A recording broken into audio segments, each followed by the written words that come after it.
Hub headlines. A.J. Brown showed up in Foxborough yesterday morning, passed his physical, and got right to work with the Patriots. One day after the team traded for him, he participated fully in a 90-minute practice at OTAs, and then told the media he had a great first impression of his new quarterback, Drake May. You know, he can make any throw. He's very poised. Like today in the meeting, I would say he kind of took over the meeting. You know, Josh was speaking, and he, kind of cut Josh off, not in a rude way, but, he just kind of took over, and it says so much from a young guy. Christian Gonzalez and Carlton Davis are once again missing, and they were among the many not participating. In addition, Mike Vrabel said mandatory minicamp has been moved up a week to next Tuesday, Wednesday, and Thursday, and the team will hold joint practices with Indianapolis and Foxborough on August 11th, and A.J. Brown's former team, Philadelphia, on August 19th and 20th behind Gillette Stadium. In other NFL news, Atlanta has signed top wide receiver Drake London to a 4-year contract extension worth $140 million. The Red Sox 2-game winning streak is over after a 4-2 loss to Baltimore at Fenway Park last night.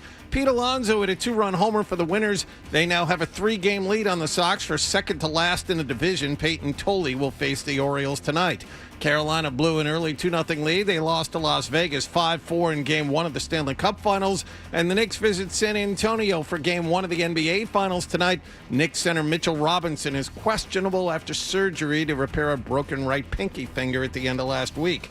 Sports Hub headlines are brought to you by Valvoline Instant Oil Change. Enjoy quick and convenient vehicle maintenance this month. Visit NewEnglandOilChange.com for 15% off your drive-through oil change at Valvoline Instant Oil Change. They're the official oil change of busy people. I'm John Wallach on Boston's Home for Sports, 98.5 The Sports Hub. Your next update at 6:30.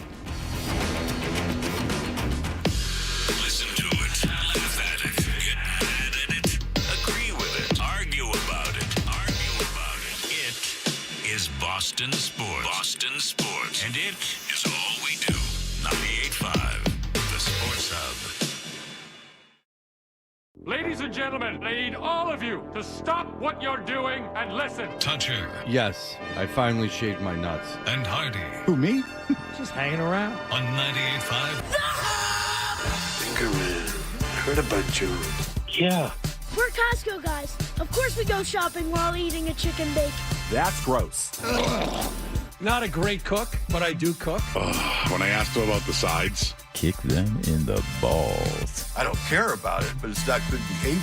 Blaze Bailey is omitted. Toucher and Hardy We're the best friends that can be, my buddy and me. on 98.5 The Sports Hub. Let's go. 100,000 people died.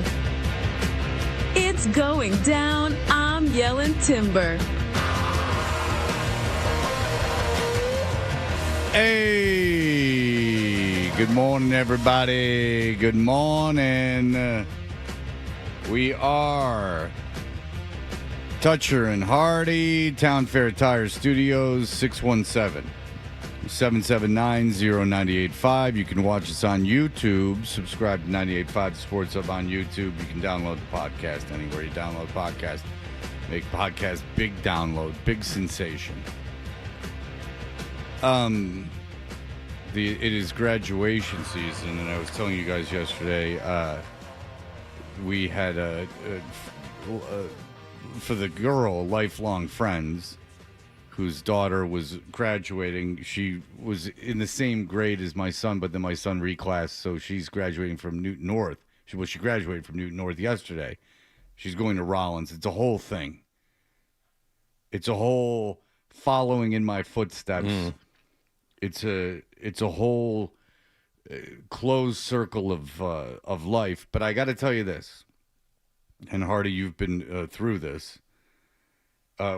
So the graduations are interesting. So apparently at Newton North, over 500 kids are in the senior class. Okay. So they have their graduation, but, if you're not immediate family, there's really no reason to go because it's going to be so jammed up. But they do have it on YouTube. So my daughter and I put it on.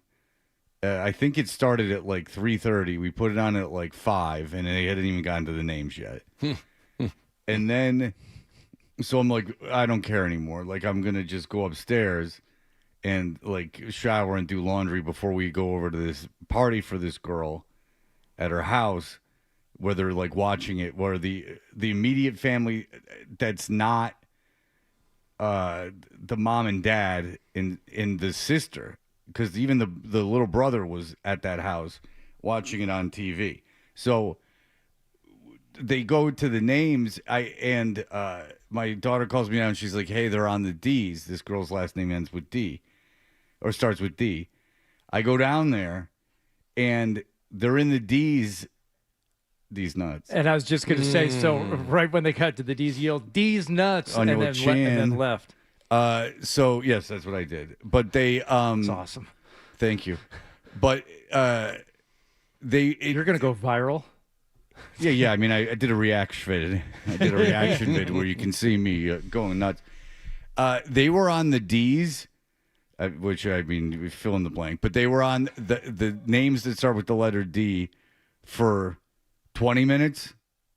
I mean, it's insanity, and it's not like the kids are doing anything. They are off that stage within 10 seconds, less than 10 seconds, easily 5 seconds, and they're just walking across. But there are so many children, or now young adults, that they're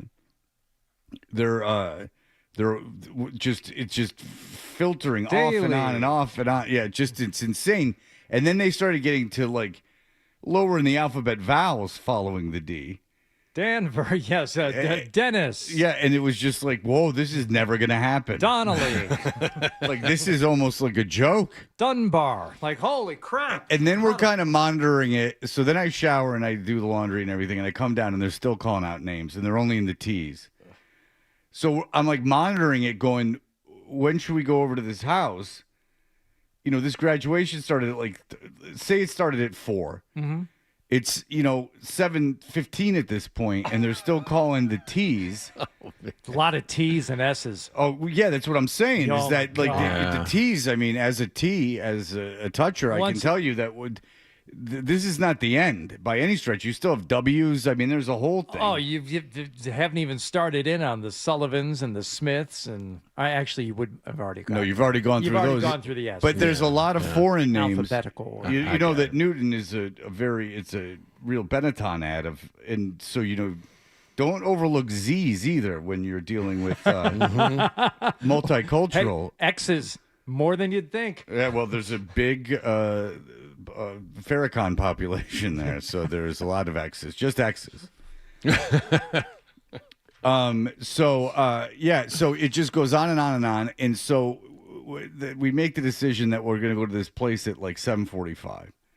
It's like 4 hours or something after this graduation seems reasonable. Yes. I never saw the girl. They never got home. Because we got there and it was again immediate family and us. And I was like, okay, I'd never met any of these people before because the people that we knew were at the graduation. Yeah. And I'm like, I've never met these people before. So we're at this house. It's not like a castle, it's like a rather, modest house. And we're in this house and there's all these people we don't know. And so I waited around for 45 minutes and I was with my ex-wife and daughter. I'm like, we got to go.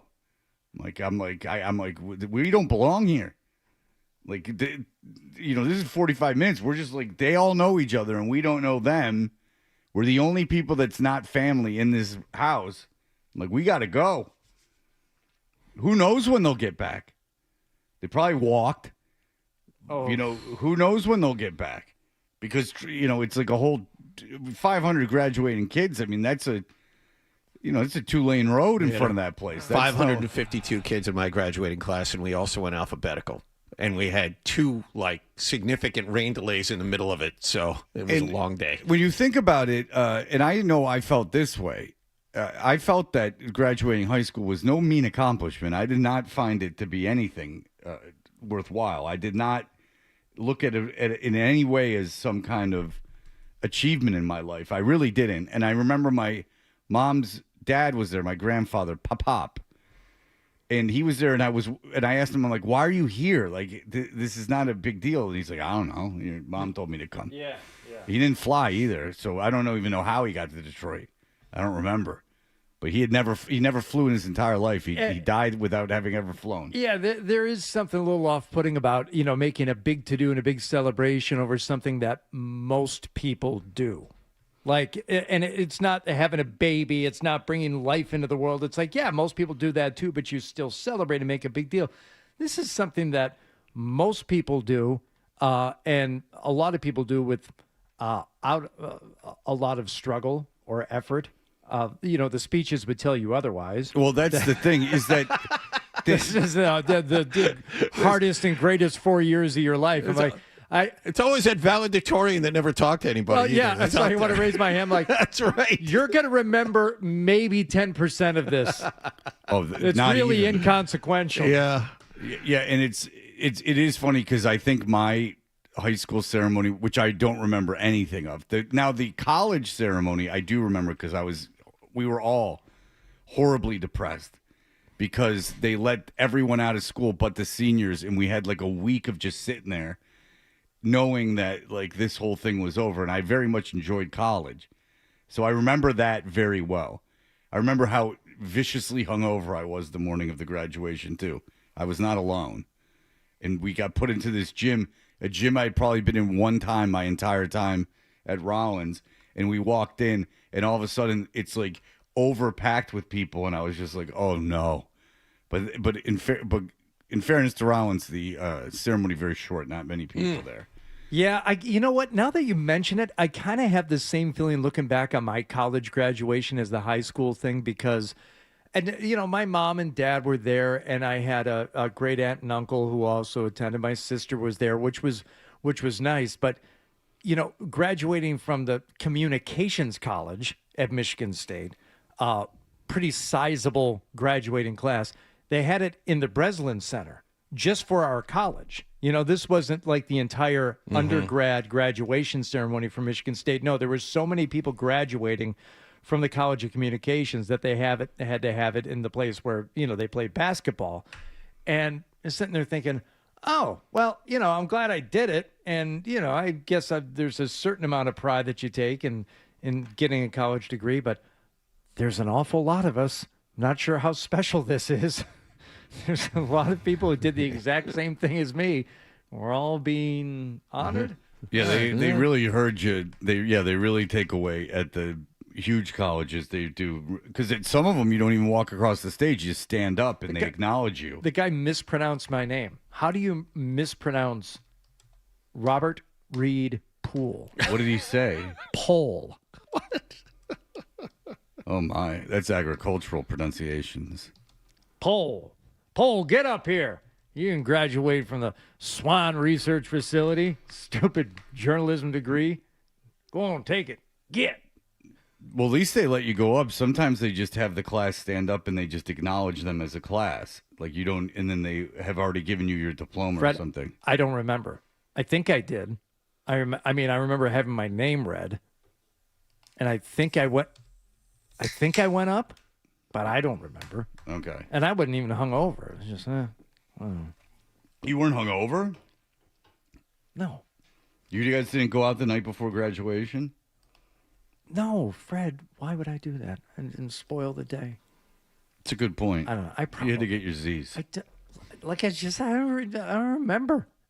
The only it was also a really long time ago. Not as long ago as it was for John. Pretty long time ago. Well, John, they gave everyone a wheel and a stick. And that was, they were like, this was your graduation present. The newest toy. It was just a cylinder with a stick that you push down the road. Well, the years before, it was just the stick that you could run along a picket fence when you went by. So the wheel was new for his graduating class. Well, there was a rumble between John's school and the Black College.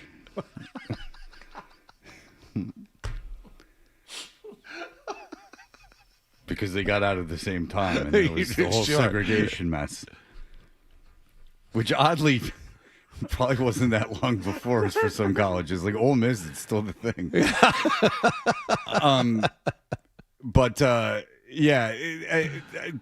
only reason I remember being hungover because it was one of those like real depressing ones because we were already, and I'm saying we collectively because it wasn't just me. Like everyone was like kind of depressed. But high school. And you're right. I heard the speeches yesterday, and the people were very good at their speeches, and they were very charismatic and relaxed. So I'm not saying anything about that, but I do remember my graduation too. And based on the speeches, you'd think you'd really done something. I mean, and you hadn't really done anything. And then it's funny when you get older. When you're in high school, obviously 4 years is a big chunk of your life. Yeah. And then when you get in like 50 years old, you're like 4 years is nothing. Right. Like I don't like high school was like nothing.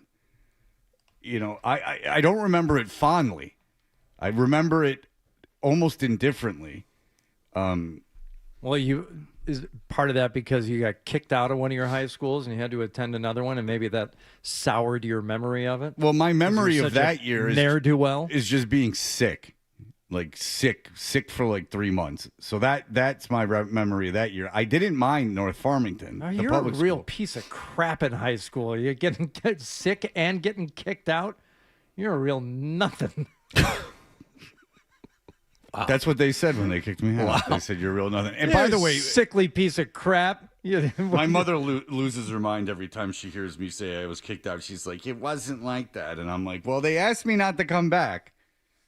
Like, I mean, she's like, well, it was like kind of a mutual decision. And I'm like, yeah, kind of.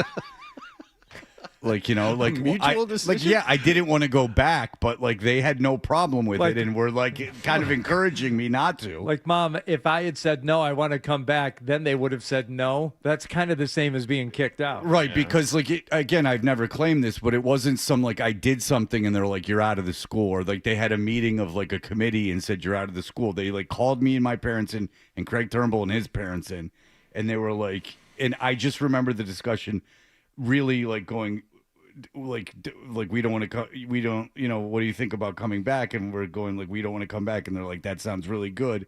We think that's probably a good idea. So I mean, I guess like it's like when Barnes was not renewed and I was sued for saying he was fired. Oh yeah, I think it's like kind of like the same thing. The story sounds better if I say kicked out, but it wasn't. Again, when I'm with Hardy, that what a loser I was is that it wasn't even some grand thing where I was like I lit a fire or like got caught with heroin or something. Like it was nothing, or like I like kicked 8 guys' asses. Like it wasn't anything like that. It was just kind of a puttering out of inconsequentialness. It's not what they were looking for, that particular institution. No, they wanted the leaders of tomorrow. You were one of the people they were weeding out of the student body.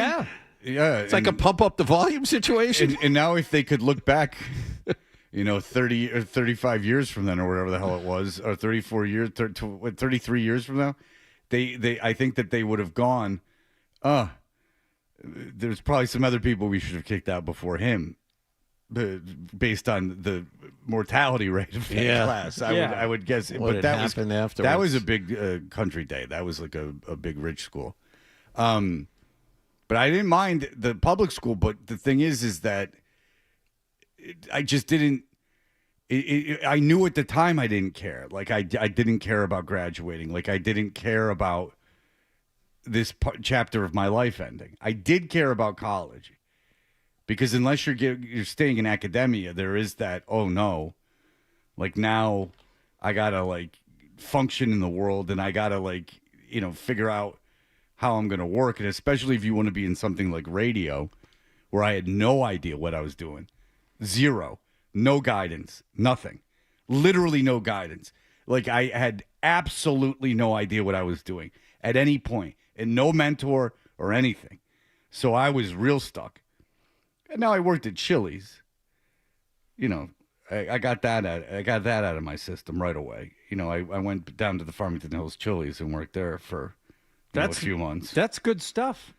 I enjoyed myself at the Chili's. My job at Houlihan's, now that I remember, and that was at least during college and a little bit after college. I feel like I have more memories of that than I do, you know, the 4 years of classes and other stuff in college. Yeah, that I don't know. It's maybe because that's more like real life. You're actually going into a job and doing something that has more to do with how the rest of your life is going to be than college, which is just, you know, a fairy tale. I just remember being relieved that it was much easier to get laid than it was at a small private college, like, because where everyone was living on top of each other and knew each other. Yeah. Like as soon as you go to Chili's, you get real like dropouts and stuff, easy to have sex with. And that was like a big big like revelation to me. I'm like, whoa, like these girls much more willing to have sex with me. This is exciting. Like, let's go. Like, you know, and you know, when you're 18 and like banging them on the couch with my parents home, like it's just like, I don't care. It's awesome. Yeah, like I don't care. I had sex with a girl on the couch in the living room, and my parents were like upstairs.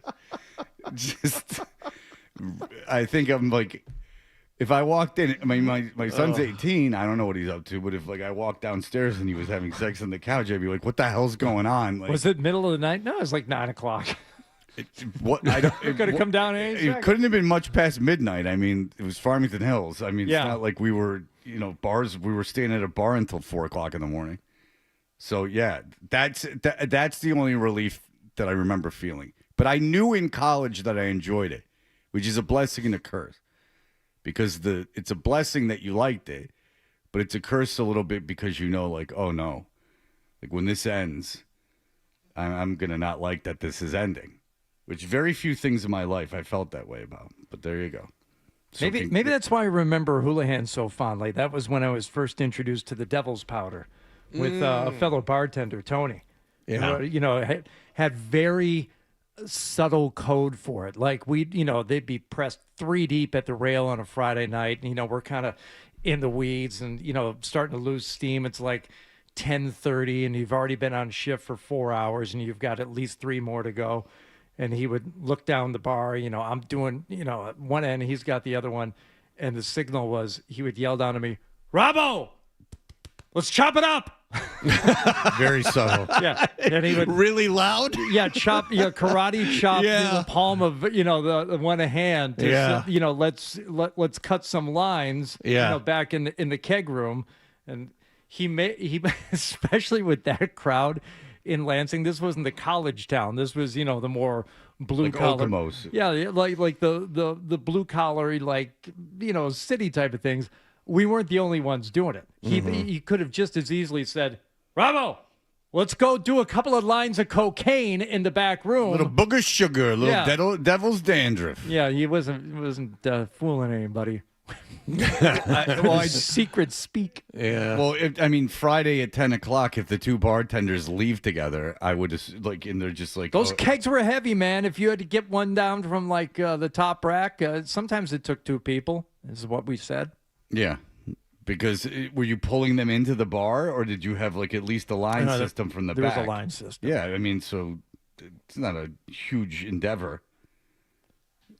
Hey, it worked. Okay. No, I'm just saying that if I was the manager, I would have kind of known what was going on. I wouldn't have cared. The manager was probably doing it too. Maybe he was. He was a good dude. I liked him. Well, you were probably, getting some blue-collar Betties over there. You were probably getting yourself... That was great. And they probably wanted a piece of the Rob man. Him and his, his free hand with the vial. They were probably eating out of your hand, my friend. Free drinks and free blow. There was pre-vial days. That was just the folded-up paper. Wasn't enough to necessitate a vial. All right. Well, I don't know. You don't have to call me out just because of my lack of experience with the substance. I don't know if that was necessary. All right.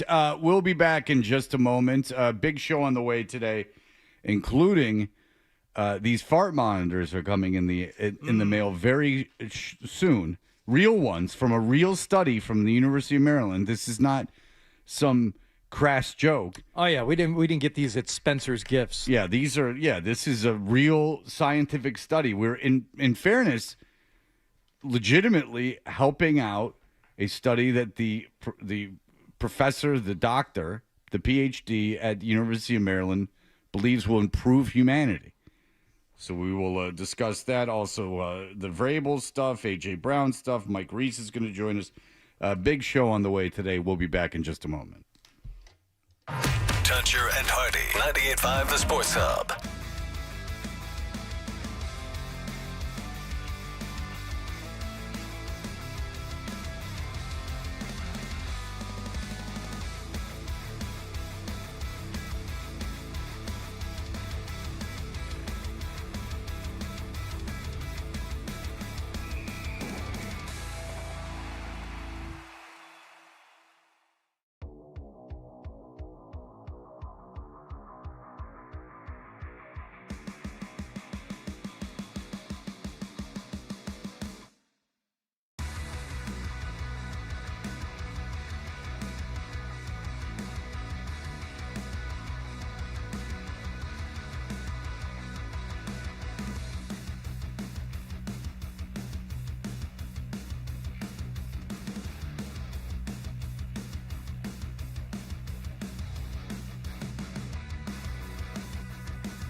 for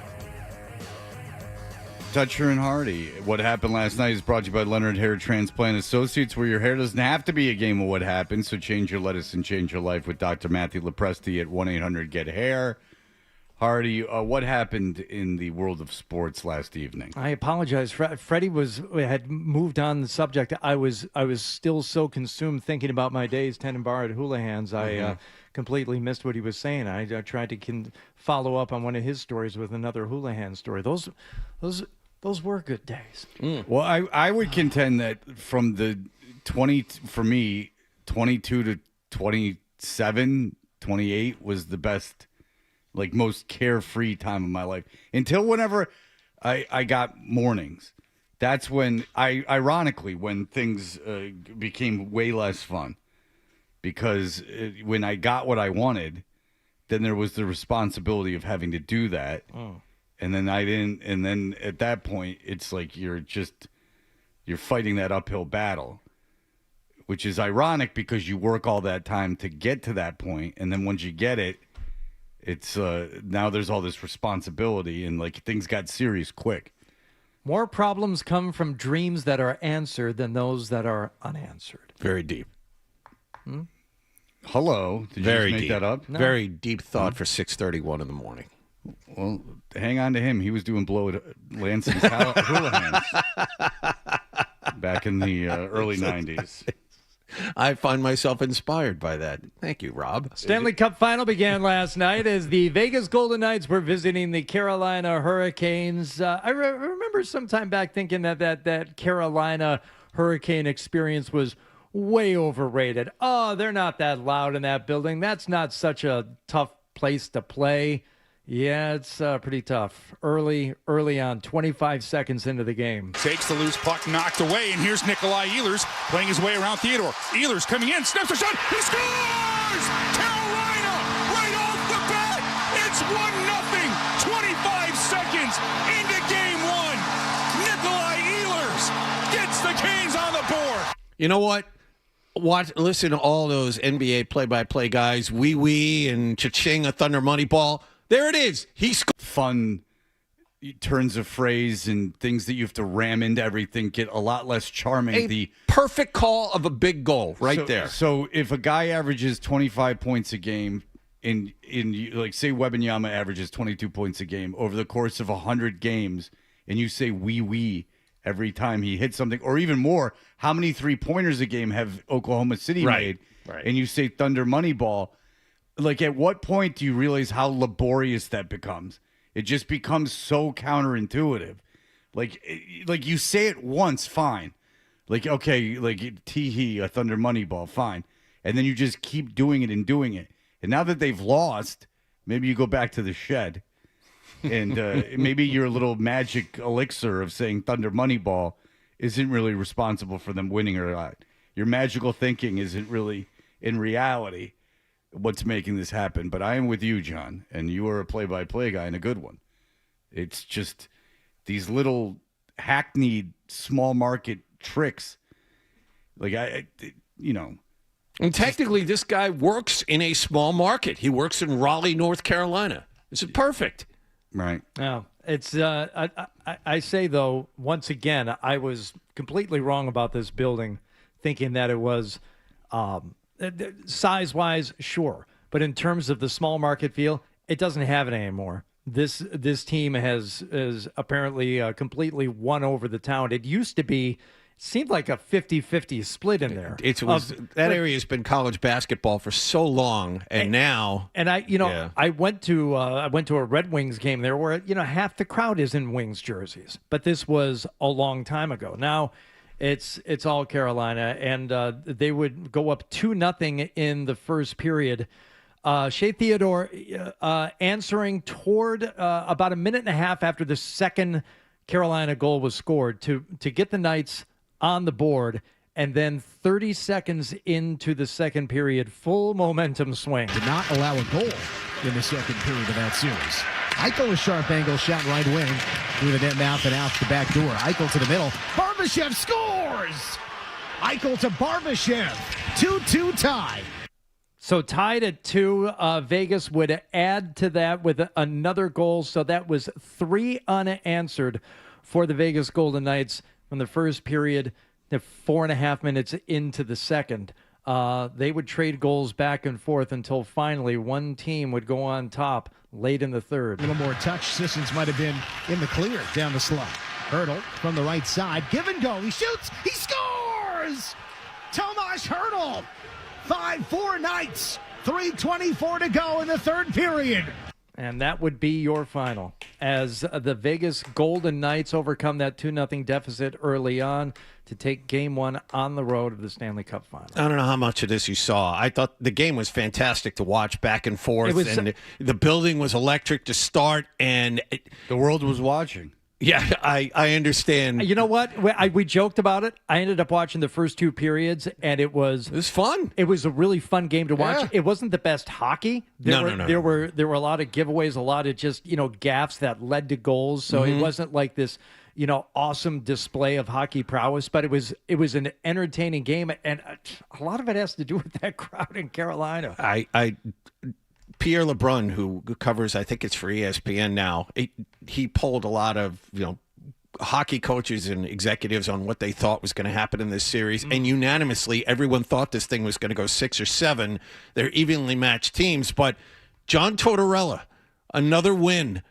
Since he took over with 8 games left in the NHL regular season, Vegas is 24-1.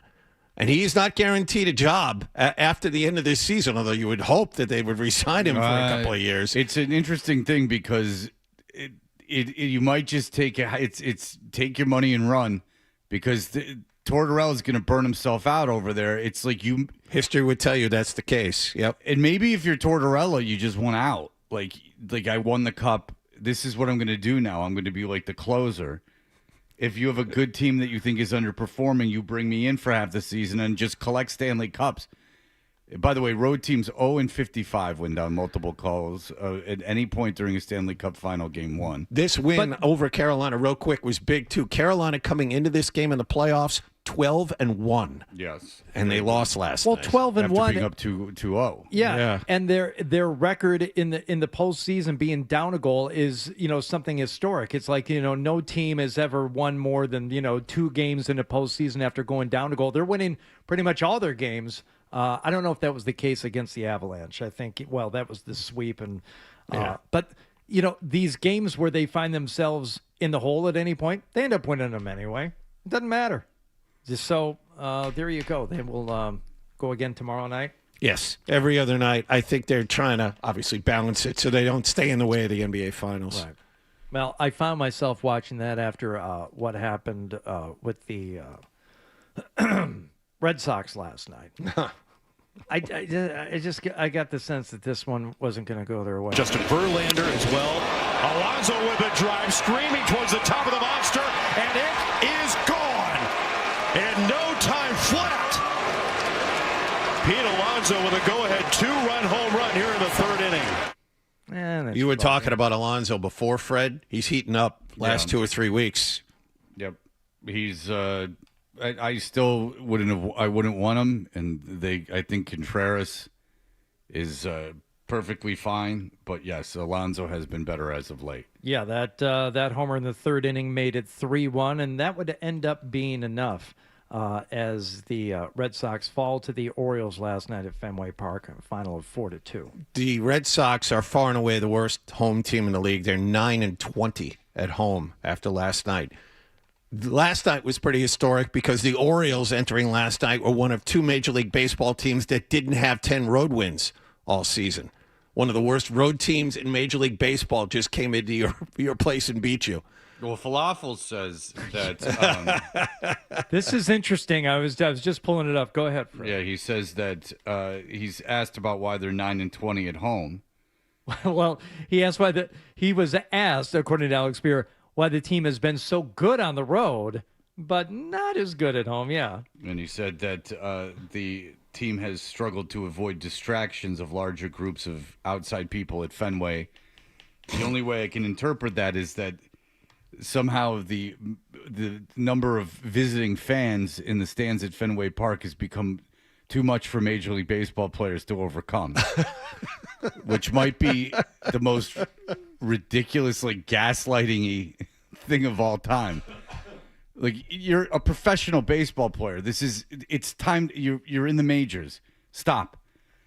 These major leaguers are becoming children. It's real, like, little league stuff. We're supposed to have a nice home game, and there's all these Baltimore fans yelling all this mean stuff at me. It's you're a professional. Like, get over it. Like, they use new balls for infield. Like, they like unpackaged balls for infield out. Like, stop it. Your hands don't touch a used baseball. Like, it's enough.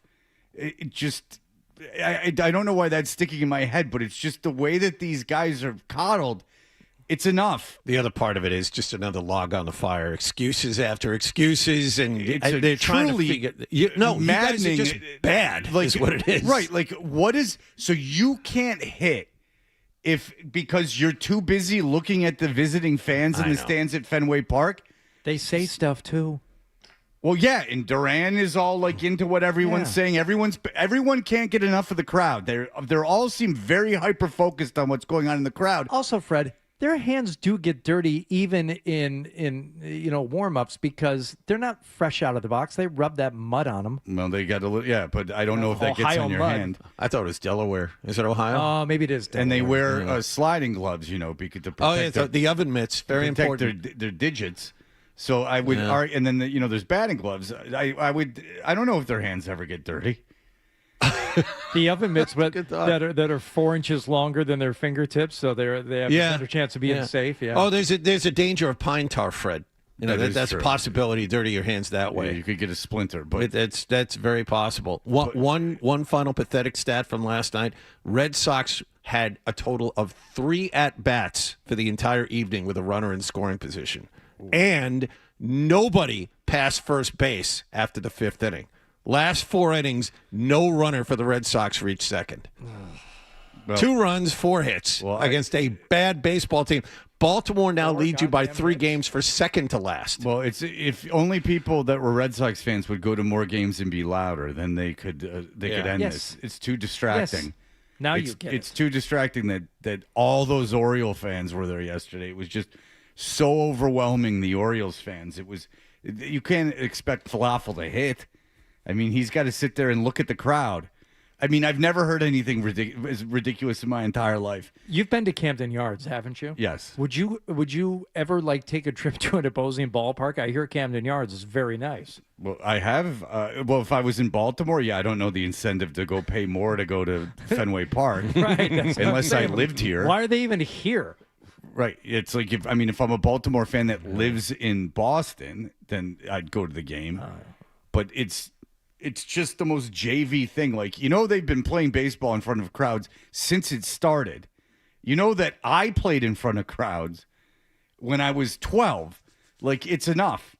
It's the most asinine thing I've ever heard. I've never heard anything like it in my entire life. You play 162 games. You can't focus because of the crowd. I feel for the kid. I understand what he's saying. My God, they're adults.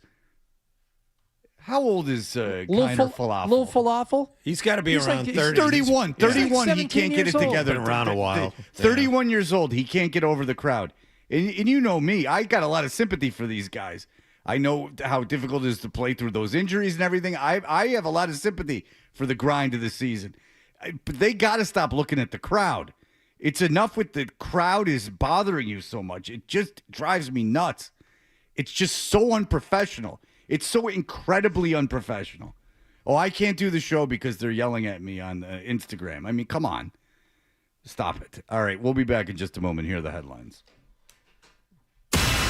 Sports Hub headlines. Voluntary organized team activities continued for the Patriots in Foxborough yesterday, and after passing his physical earlier in the day, newly acquired wideout A.J. Brown present and accounted for. Brown participated in all the drills yesterday. Christian Gonzalez, Carlton Davis, Harold Landry, Marcus Jones, and Kayshawn Booty among those that were missing. Mike Vrabel said minicamp for the Patriots will be next week instead of 2 weeks from now, and the Patriots will hold a joint practice with Indianapolis and 2 with Philadelphia Philadelphia in the month of August. Baltimore Orioles starter Shane Baz allowed 1 run over 7 innings. They beat the Red Sox 4-2 at Fenway Park. Carolina lost to Las Vegas in Game 1 of the Stanley Cup Finals 5-4. And the Knicks visit San Antonio for Game 1 of the NBA Finals this evening. Sports Hub headlines are brought to you by Awaken 180. Reach your health and weight goals with Reclaim by Awaken 180, a 10-week medication-free plan with weekly results and a finish line. Awaken180weightloss.com. I'm John Wallach on Boston's Home for Sports, 98.5 The Sports Hub. Your next update at 7 o'clock.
listens to the show, Hardy thinks the same way you do. Nothing happened. He's got the same questions. Where is the story? And the same opinions. Boring. And he's back with Fred on the Sports Hub.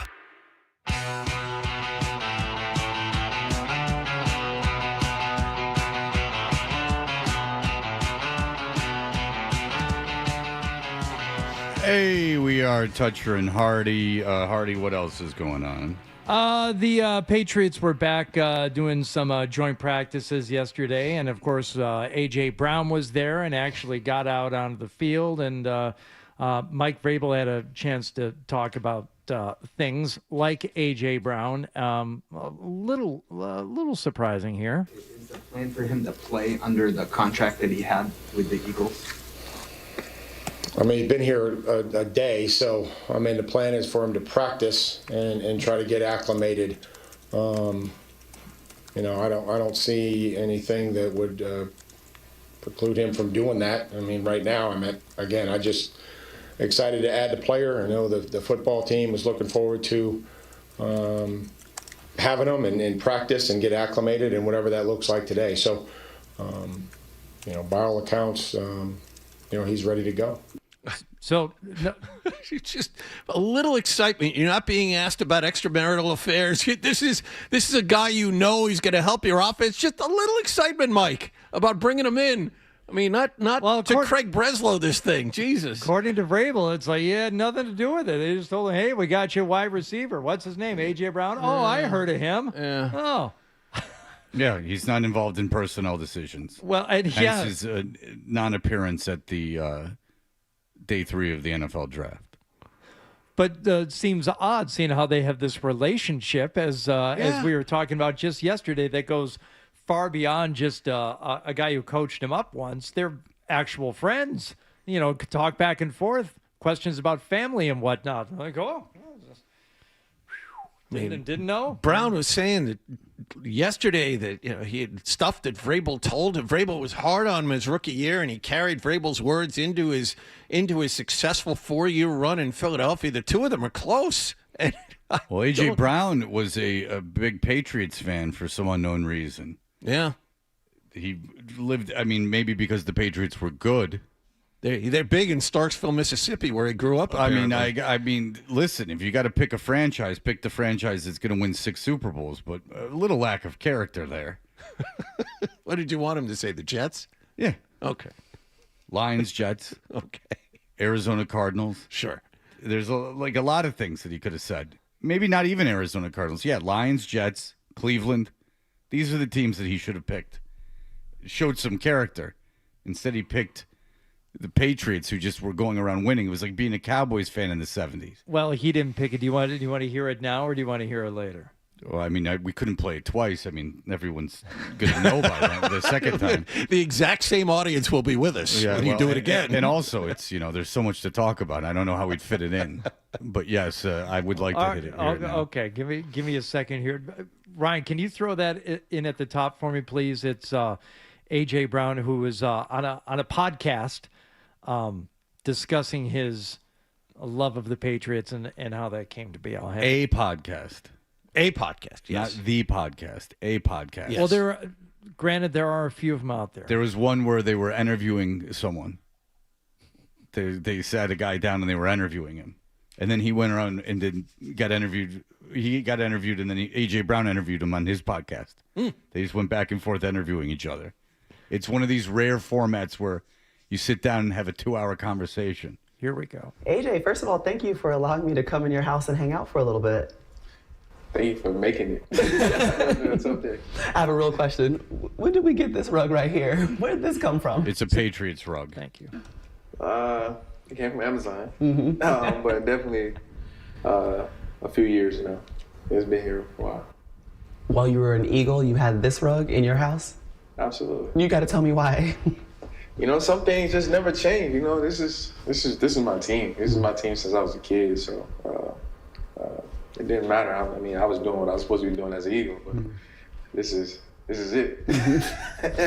Your agent comes back and he's like, I got it. Okay, I can't hear it anymore. All right, so it's just so bad. Basically, his older cousin was a Patriots fan, and he wanted to be like his older cousin. I see. So he wanted to emulate him in every way. So that podcast is not based on listening to it. It's based on looking at it and seeing exactly what they're talking about. Yeah. It's both. Yeah. It's a multimedia. So if I download it's a multimedia experience. So it'd be like just taping Friends on a cassette and playing it in my car. Okay. It's a good thing that most people can't see how I'm looking at you right now. Yeah. It's you know what I like to do? I like to drive around listening to Animal House. Yeah. The movie. It gets better. I believe the Throw Rugs has a Patriots logo, and at the bottom it says "Man Cave" in big letters. It does say "Man Cave," but cool. and there's nothing wrong with that. I don't understand the podcast. Just hey, you had this rug. Yeah, I had a rug. What's up with that? It was a good rug. Okay, now I'm going to crash my car. Thank you. Thank you for the thank you for the theater of the mind that conversation brought to mind. I like it. No, you didn't. Now I'm going to download the whole thing and listen to it. Couldn't. Yeah. Well, listen. You better have a projector in your car. I don't know. You give me sunshine 2 days in a row. My outlook changes on everything. I'm going to be Mr. Positive. Yeah, he's all jazzed up. Yeah. Hardy's having a good day. Okay. Yeah, why not? Sure you are. All right. We'll be back in I'm going to just keep a it going moment. for 3+ more hours. You watch, Walt. Okay. Well, 3 hours and three. Well, listen. In fairness, like under 3 hours, because we're out of here by 6:55. Or Lauf gets very upset. All right. We'll be back in just a moment. More Dutcher and Hardy on the way on the Sports Hub. Hey.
Hub headlines. Patriots are out on the practice field at organized team activities yesterday, and after passing his physical, brand new wide receiver A.J. Brown was out there too. Mike Vrabel sees this transaction as a natural progression for the franchise. Just trying to improve our football team every possible way.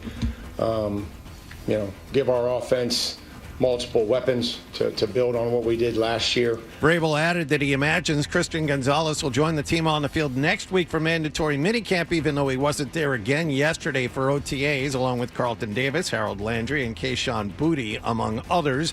Vrabel added minicamp will be next week instead of 2 weeks from now. Also, the Patriots will hold one joint practice with Indianapolis and Foxborough on August 11th, and a pair of practices with Philadelphia on August 19th and 20th. In other NFL news, Atlanta has signed top wide receiver Drake London to a 4-year contract extension.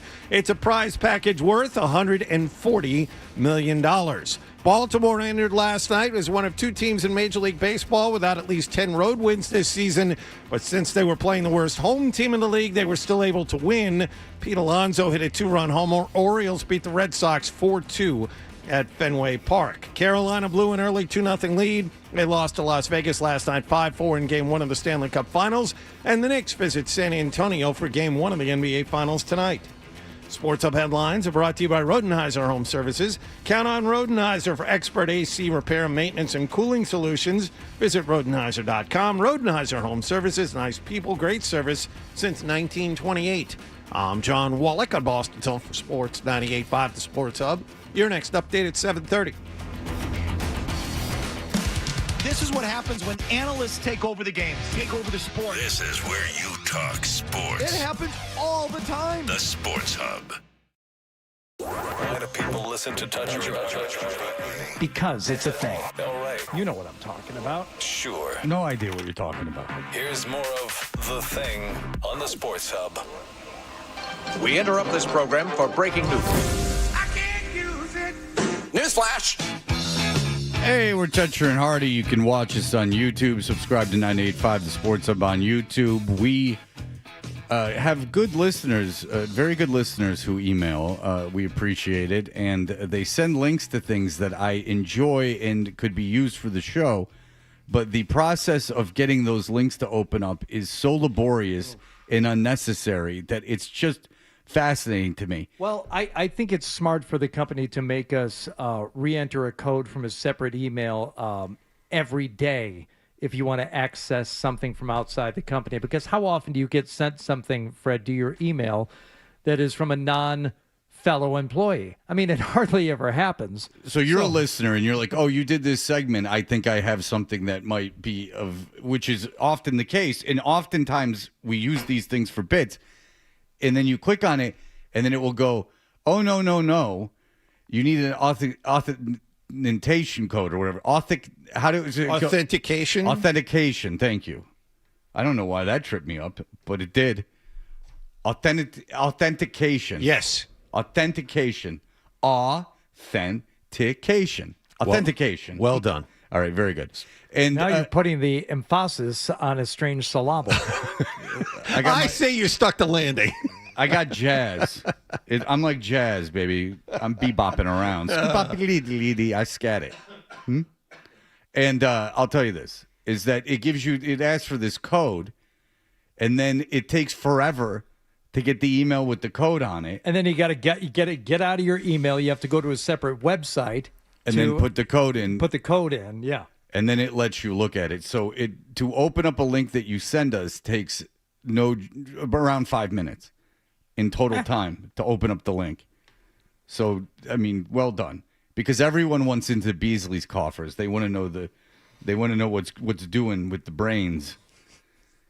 Security is important. We have nodules to go through every year to prove that. I don't mind the nodules because the same people have been doing it for 15 years. I enjoy that they have the same crew of actors. I like it. You know what? They are entertaining, and my kids seem to like them when they go through the training for me. $2 a session, and well, now one kid's away at school, so everything falls to the boy, right? I mean, the trade secrets that flow through our emails is really something. It would be the end of the civilization as we know it if these secrets got out. I let him build up for months at a time, so when she's home from school, she just plows through them for me. Nice. I don't mind. I don't mind the modules. I'm usually pretty up to date on them.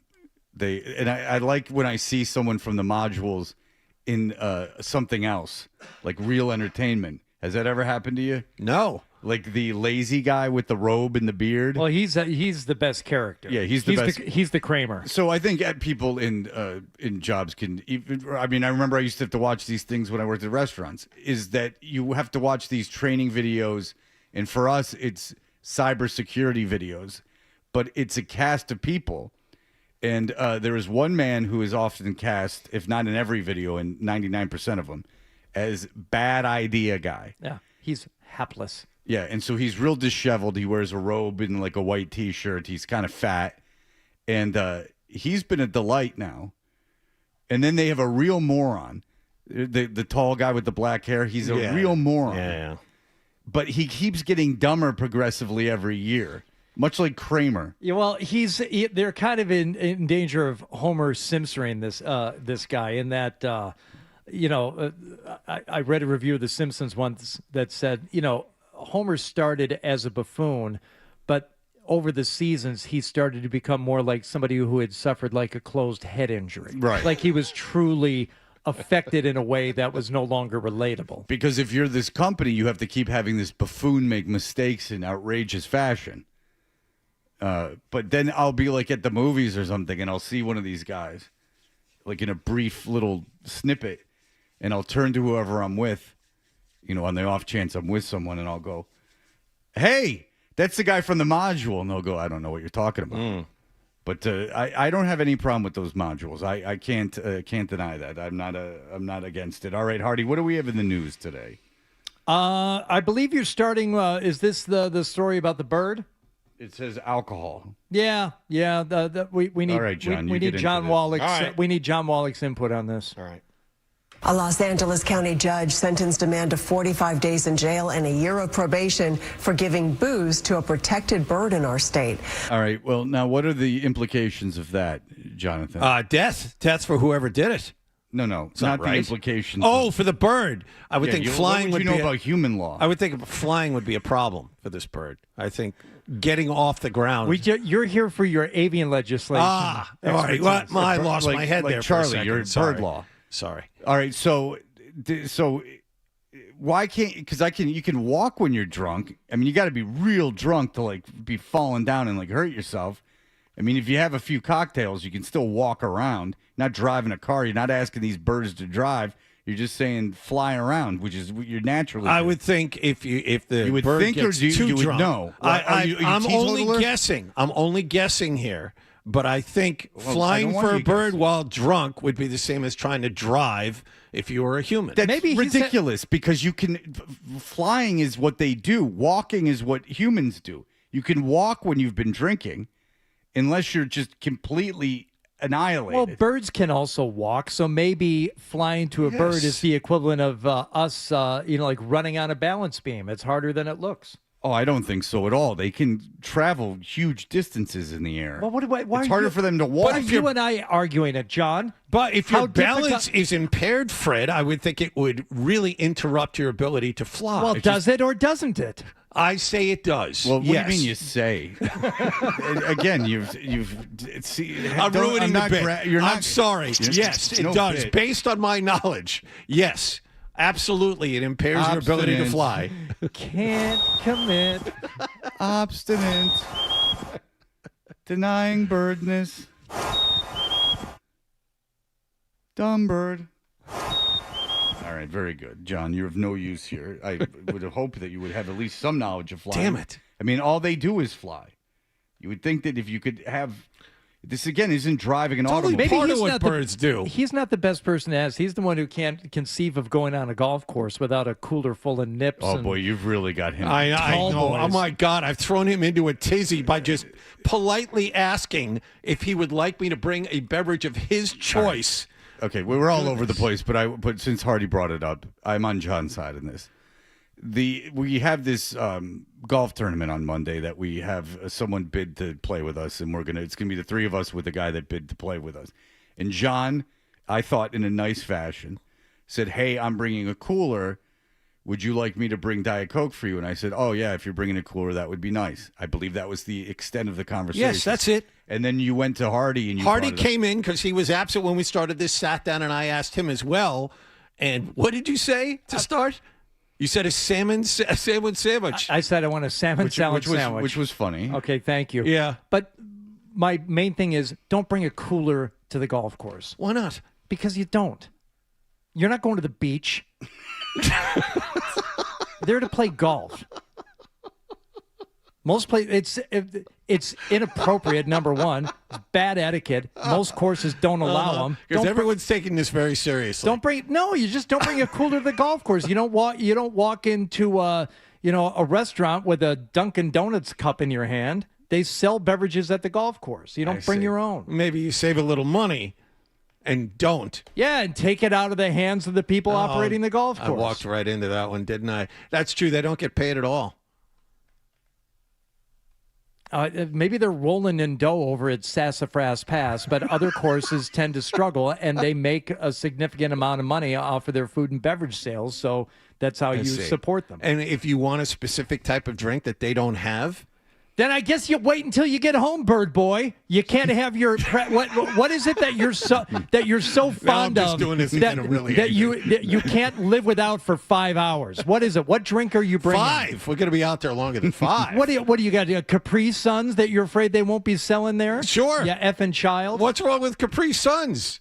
Very tasty. But in fairness to Jonathan, when you come for this silent auction, you got to go to the bar to buy soda. Yeah. Or even get a water. Yeah. It's not like there's just like water pitchers. If you are looking not to dehydrate yourself, you got to go to the bar and order like a water or a Coke. Yeah, leave it to me to try and be nice. And the homeboy over here standing on ceremony.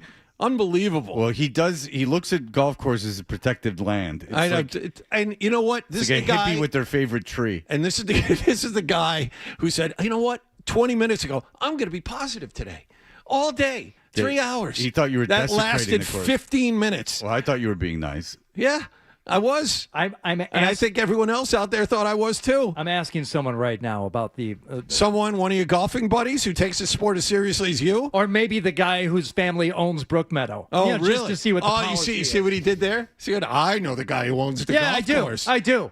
I got him in my phone right now. What do you have to say about that? No, there's no way he would agree with you. Not a chance. Well, there's not a chance that he's going to go. He can't bring a cooler now. If he's literally texting the owner of the course. I like Hardy. I don't think the owner of the course yourself, big guy. is going to be like, you tell him no.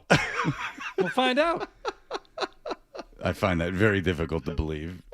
I think you might word it in a way that says that he's definitively stop. saying There's no. not a chance he would do that. All right. Well, listen. You are something else. He loves golf, man. I know. No kidding. People that love golf, it really almost becomes like a sacrament, like a sacred ground. You know what I've done here? I've given him a segment for the Sports Hub Golf Club on Sunday. Ooh. That's exactly what I've done. Have you already taped it? No. There it is. That's 20 minutes right there. Actually, there is a recording taking place later on this morning with Mihal Chamberlain, who is the president of Bank of America for Massachusetts, and they've got this Youth on Course program that's fantastic, but I can squeeze in some room for Wallach's stupid bring a cooler to the golf course topic. Chris, go ahead. I think I figured this mystery out. Hardy, what color is Diet Coke? Brown? Brown. No surprise you don't want it on the golf course. Chris, well done. Thank you. You've exposed his blatant racism as an elite golf guy, of course. As a proponent of the Masters, of course, Hardy is very, very racist. That is people. Hardy's not alone. That's like when you leave your hat on at like the clubhouse or whatever, and someone tells you to take your hat off, and you're like, what the hell's wrong with you? Take your hat off. Get the hell out of here. You don't do that though. It depends on the club. If they want you to take your hat off when you go inside, I take my hat off. No, I take my hat off too. I don't want to cause trouble. I'm not looking to like make a statement. I'm talking about a Why civilian. don't you tuck your shirt in then? I do now. I'm not as fat. I looked ridiculous before. Let's be honest. I have stick legs and a big fat belly back in the day. Strict no cooler policy. What did he say in words?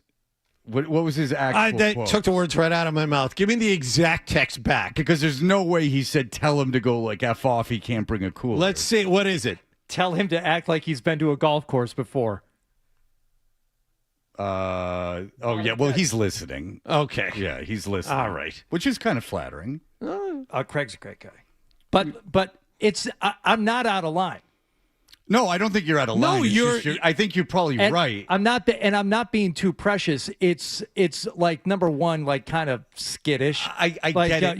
I understand where you're acting like a rube walking up with your cooler because you can't be without your beverages for a few hours. I understand where you're coming from. It's a financial thing, too. Right. I understand that, and you have a relationship with this course and these people, and they have a cart person that comes around. You notice I said person.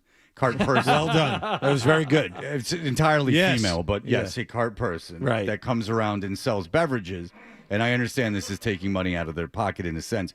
But when someone says, hey, I'm bringing a cooler, like, would you like me to bring something? It's like just kind of like a throwaway thing, like, sure. You know, but you stepped up in defense of the thing. I automatically started getting embarrassed. Like, please, I don't want anyone in my foursome to show up with a cooler and stick it in the back basket behind the seats of the cart. No, don't do it. What is your feeling on nips? I'm not bringing it. Shove a few nips in your bag. I mean, like, what's the big deal? It's just it's like such an obvious thing you don't do. Right. Showing up with a cooler with a handle. Okay, so what you're saying is if you're going to bring your own beverages, don't be blatant about it. Like you know, keep them in like a. I'm not like be more coy about it. I kind of understand what you're saying. It's like don't shove it in everyone's face that you're bringing beverages. Yeah, bring one into the movie theater with you as you throw your trash on the floor and expect other people to pick it up when you're done. I really dislike Wallach. Oh my God! It just came to me all of a sudden. Hardy's of the mind that you don't leave your trash in the movie theater. You don't leave your trash in the movie theater. You pick it up and take it with you. That's why they had those huge waste baskets. And for you two slobs, they even wheel another one out like at the bottom of the stairs when you walk out so you can throw it away in case you can't find it because it's tucked away in that little cubby closer to the doors. Oh, you would hate me because when I eat popcorn, I throw it in my face. I can't eat it right. I throw it in my face and it gets everywhere. Like I've gone to the bathroom before at a movie and then I've like moved my shirt up to pee, you know, because of the. What do you mean you can't eat it? You keep missing and sticking it up your nose instead? No, not up my nose. He's but tossing I'm it telling up. you how outrageous it is. I've moved my shirt up to, you know, because of my massive penis. I've moved my shirt up when I pee and popcorn's fallen out of it because it's all over my body. It's been like caught in the crinkles of my shirt and things like that. It's like a disgrace. Like people are embarrassed to be with me, and I don't do it on purpose. I just apparently drink soda out of the side of my mouth, and I throw because you know girls they see everything, and I apparently throw popcorn into my mouth like an idiot. So not only Hardy am I not throwing out my trash, you're making a big mess. Oh, my area is littered. But you know the Mulaney joke. It's like, you want me to throw this away? I stick out my hand with my soda in it, and I just go, no, and I drop it on the floor. That's Seinfeld, I believe. Well, no, I've heard Mulaney do. Oh, yeah, Mulaney doing the Seinfeld joke. I apologize. Yeah. But no, I will not pick up my trash. No, that's part of the ticket price. No, there are lessers among us that's their job to come clean up after me. I mean, there's a guy making the popcorn. I mean, there's a guy. I mean, I'm not making my own popcorn. I mean, there's people that are paid to do jobs at the movie theater. I'm not running the projector. I have a whole secondary income stream that I've been working on for about 20 years now. Buy some watches. No, it's called DWC Consultants. And what DWC stands for is Dining Waste Consolidation. And what my job is to go in and instruct diners and to help restaurants instruct their diners to consolidate their dining waste to make the job easier for the bus people. You like well that? done. You like Nice, that? very good. And the servers when cleaning up after yourself. And when it comes to fast food, No one does DWC like I do. I fold the foil from the sandwich and I stick it inside the empty fry container. I fold that and I get everything. You could have an entire value meal. When I'm done with it, what's left over you could put in your hip pocket and then go sit down. You wouldn't even know it. Yeah. I mean, that's You probably throw stuff all over the table when you're at a restaurant. I'm constantly eating at fast food restaurants in them. Any restaurant.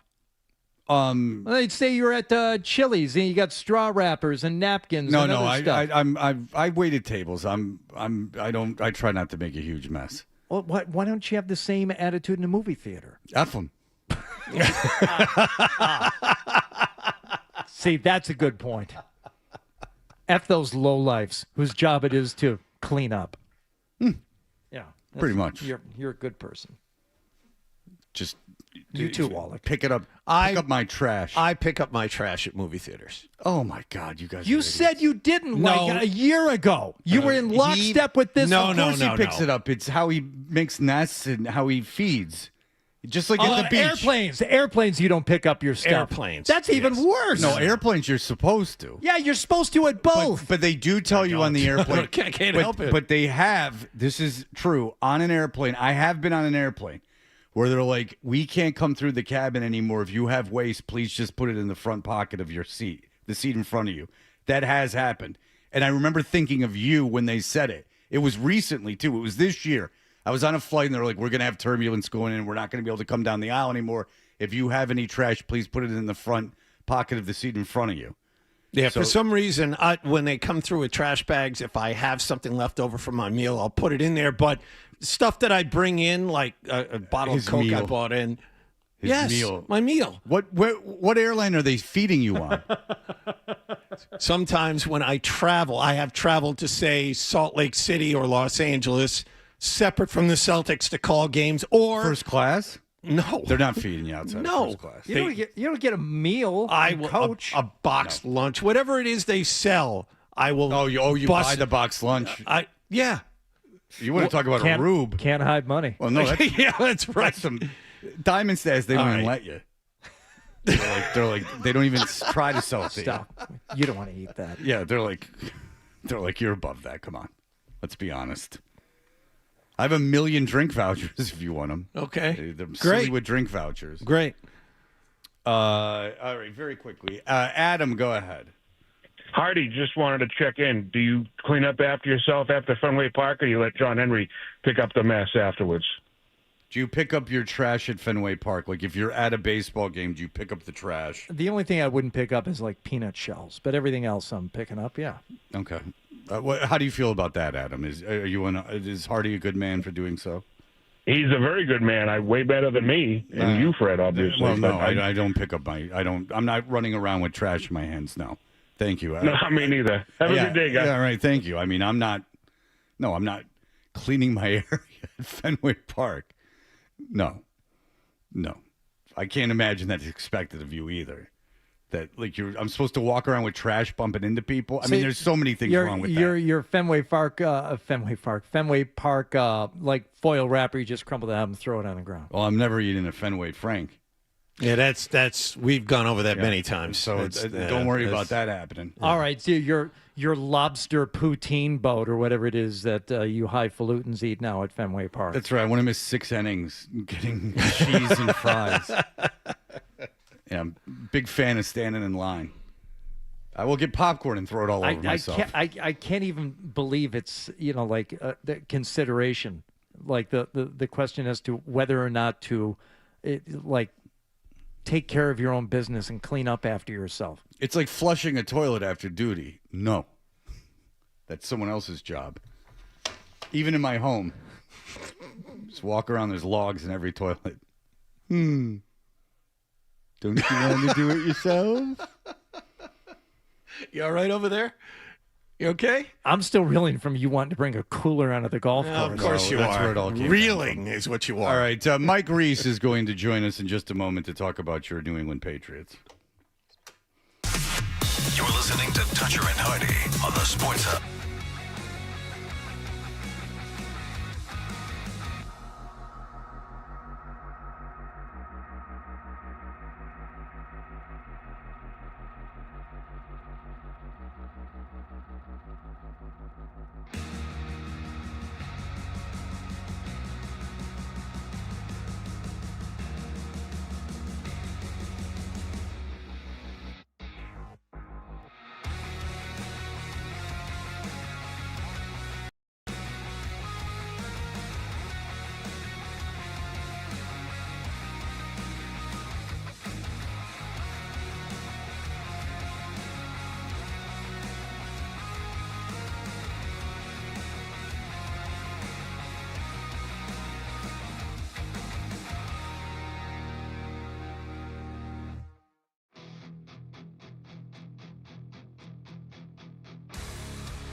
super excited to play for my childhood team, and yeah.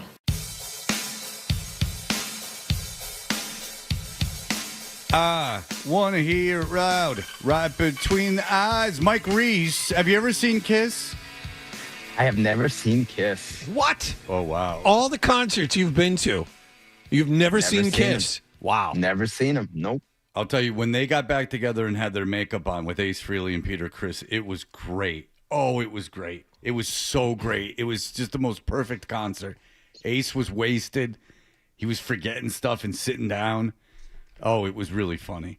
All right. Mike Reese, of course, covers, he's the NFL Nation reporter covering the Patriots at ESPN. And big news, he's been all over ESPN because A.J. Brown is now a Patriot. Were you obviously probably had a pretty good feeling A.J. Brown was coming. Were you at all surprised at what the Patriots gave up to get him? Well, good morning. First of all, what a great morning. I thought the price was high, Fred. You know, a first-round pick in 2028 and then the fifth rounder next year. I would say if you were to ask me before the trade what I thought it would have been, I probably would have said the first rounder, and then maybe they get A.J. Brown and pick coming back to him. So, yeah, I thought it was a little high. Do you know why it would have been like that? Because it seemed like there was another team really in on it. Like it seemed like the way it was reported that the Patriots might have been bidding against themselves. Well, it's a great question, Fred. And I think so. Not another team, as I understand it, but I think what you're doing is bidding against the Eagles, maybe just holding on to him or bluffing that they're holding on to him, or, and this is probably a point that I didn't consider enough, you know, things can change in an instant in the league. So there might been no other team, but let's do a hypothetical. Let's say pick the Chargers as an example. They're at OTAs, and let's just say one of their top receivers blows out his knee in practice yesterday. Well, they could become a team, you know, bidding tomorrow. And so you have to be aware of that the dynamics, I guess, can change in an instant. And so you got to commit to make the deal. All right. What do you think of A.J. Brown at 29 as a player? We had talked about it the last time I was on. I think you're getting a difference maker, a top 10 receiver in the NFL. In wins and losses, you think he's like, what would you put as his win against replacement? Like, what do you think? Do you think that he translates into wins on the field? I do, Fred. And I have to be honest, I don't really have a computation for my wins. Well, get with it. Get with it. Make the Reese index. This is the question here. Yeah, the Reese rankings. Come on. I love it. Yeah. You haven't quantified a mathematical formula for wins? Fred, here's what I quantified. When I watched practice last week and I looked at the receivers, I said to myself, I'm not sure that they have enough to get where they want to go. And I would say that visual at practice last week maybe changed my personal viewpoint as to the A.J. Brown trade in terms of is giving up a first-round pick maybe too much. And I think that so I shifted personally in my viewpoint after what I saw last week watching the receivers.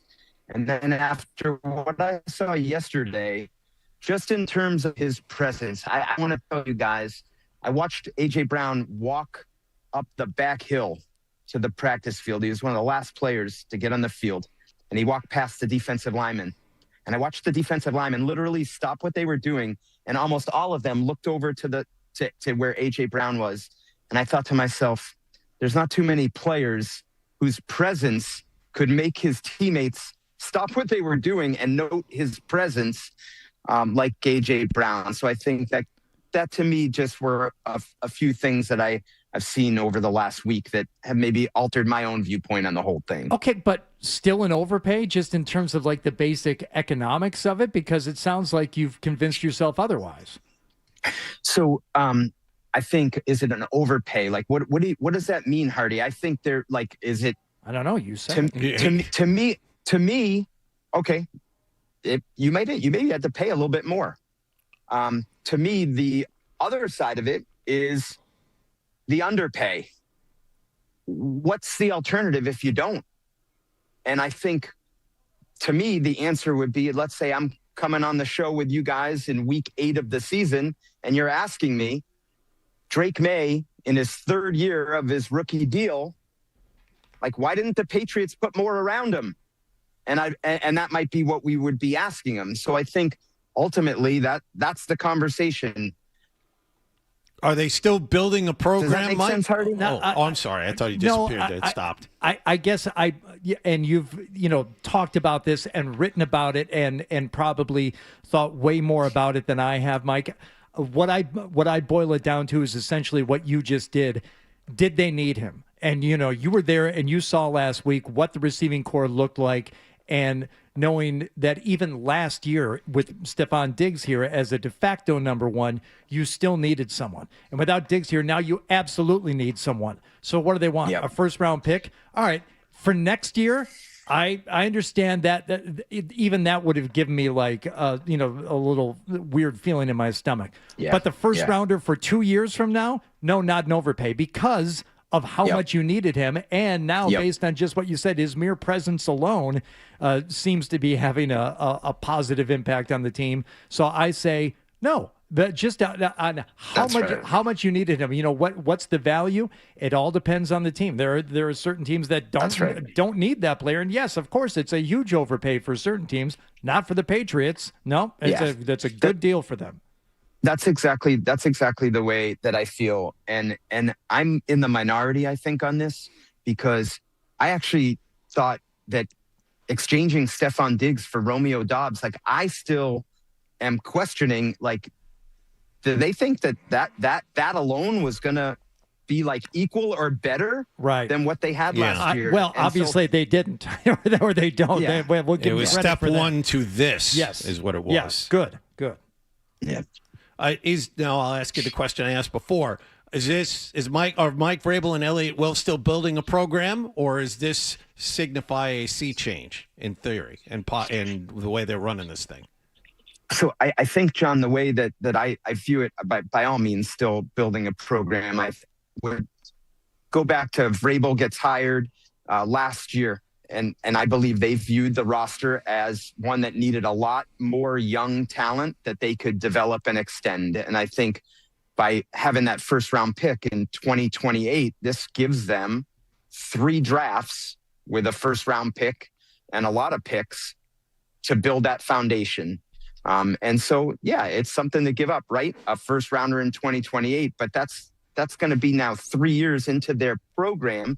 And then I think the other key part of this, John, is Drake on his rookie deal, Christian Gonzalez coming up on an extension. This is, I hate to use the term window, but this is the right time and window to go ahead and make a move like this. Does this affect the Christian Gonzalez? You mentioned Christian Gonzalez. Does this affect his situation at all, in your opinion? I don't know if it's like a direct effect, Fred, but it's an issue, and we're going to find out next week because we saw Mike Vrabel move the mandatory minicamp to next week. So we'll see if Christian Gonzalez shows up to that to get a feel of the context of how deep this decision that Gonzalez made to not be at the voluntary stuff goes. Okay. Well, it's certainly that is the next domino to fall. We'll see how that Christian Gonzalez thing, that's something to keep an eye on next week. And again, I can't fault the Patriots for going all in a little bit on this year, as I've seen so many bad teams just keep acquiring picks, taking those picks, and even when they hit on those picks, just ending up flipping them in 3 years for more picks. And it just is a constant cycle of badness. So maybe if you make a Super Bowl, you got to make a little bit of a move. Mike Reese, ESPN, thank you. Thanks, guys. All right. Have a great rest of the show. All right, you Thanks, too. Thank you. I'll tell you what, we have the worst internet connection in the history of the United States. There's no way it's everyone else's fault. He was outside. Maybe he was a little far from the Wi-Fi. I don't know, because it seems like a lot of guests have their Wi-Fi screwing up. We have trouble with phones, trouble with Zooms, trouble with Wi-Fi. Not as much trouble with the phone as we do with the Wi-Fi. Be listening this morning, by the way, at 7:55 for a chance to score a pair of tickets to see Bill Burr for the first ever comedy event at Centerville Bank Stadium, home of Rhode Island FC on June 12th. Tickets are available at Ticketmaster.com, courtesy of Grand Rising Curations. We will return in just a moment.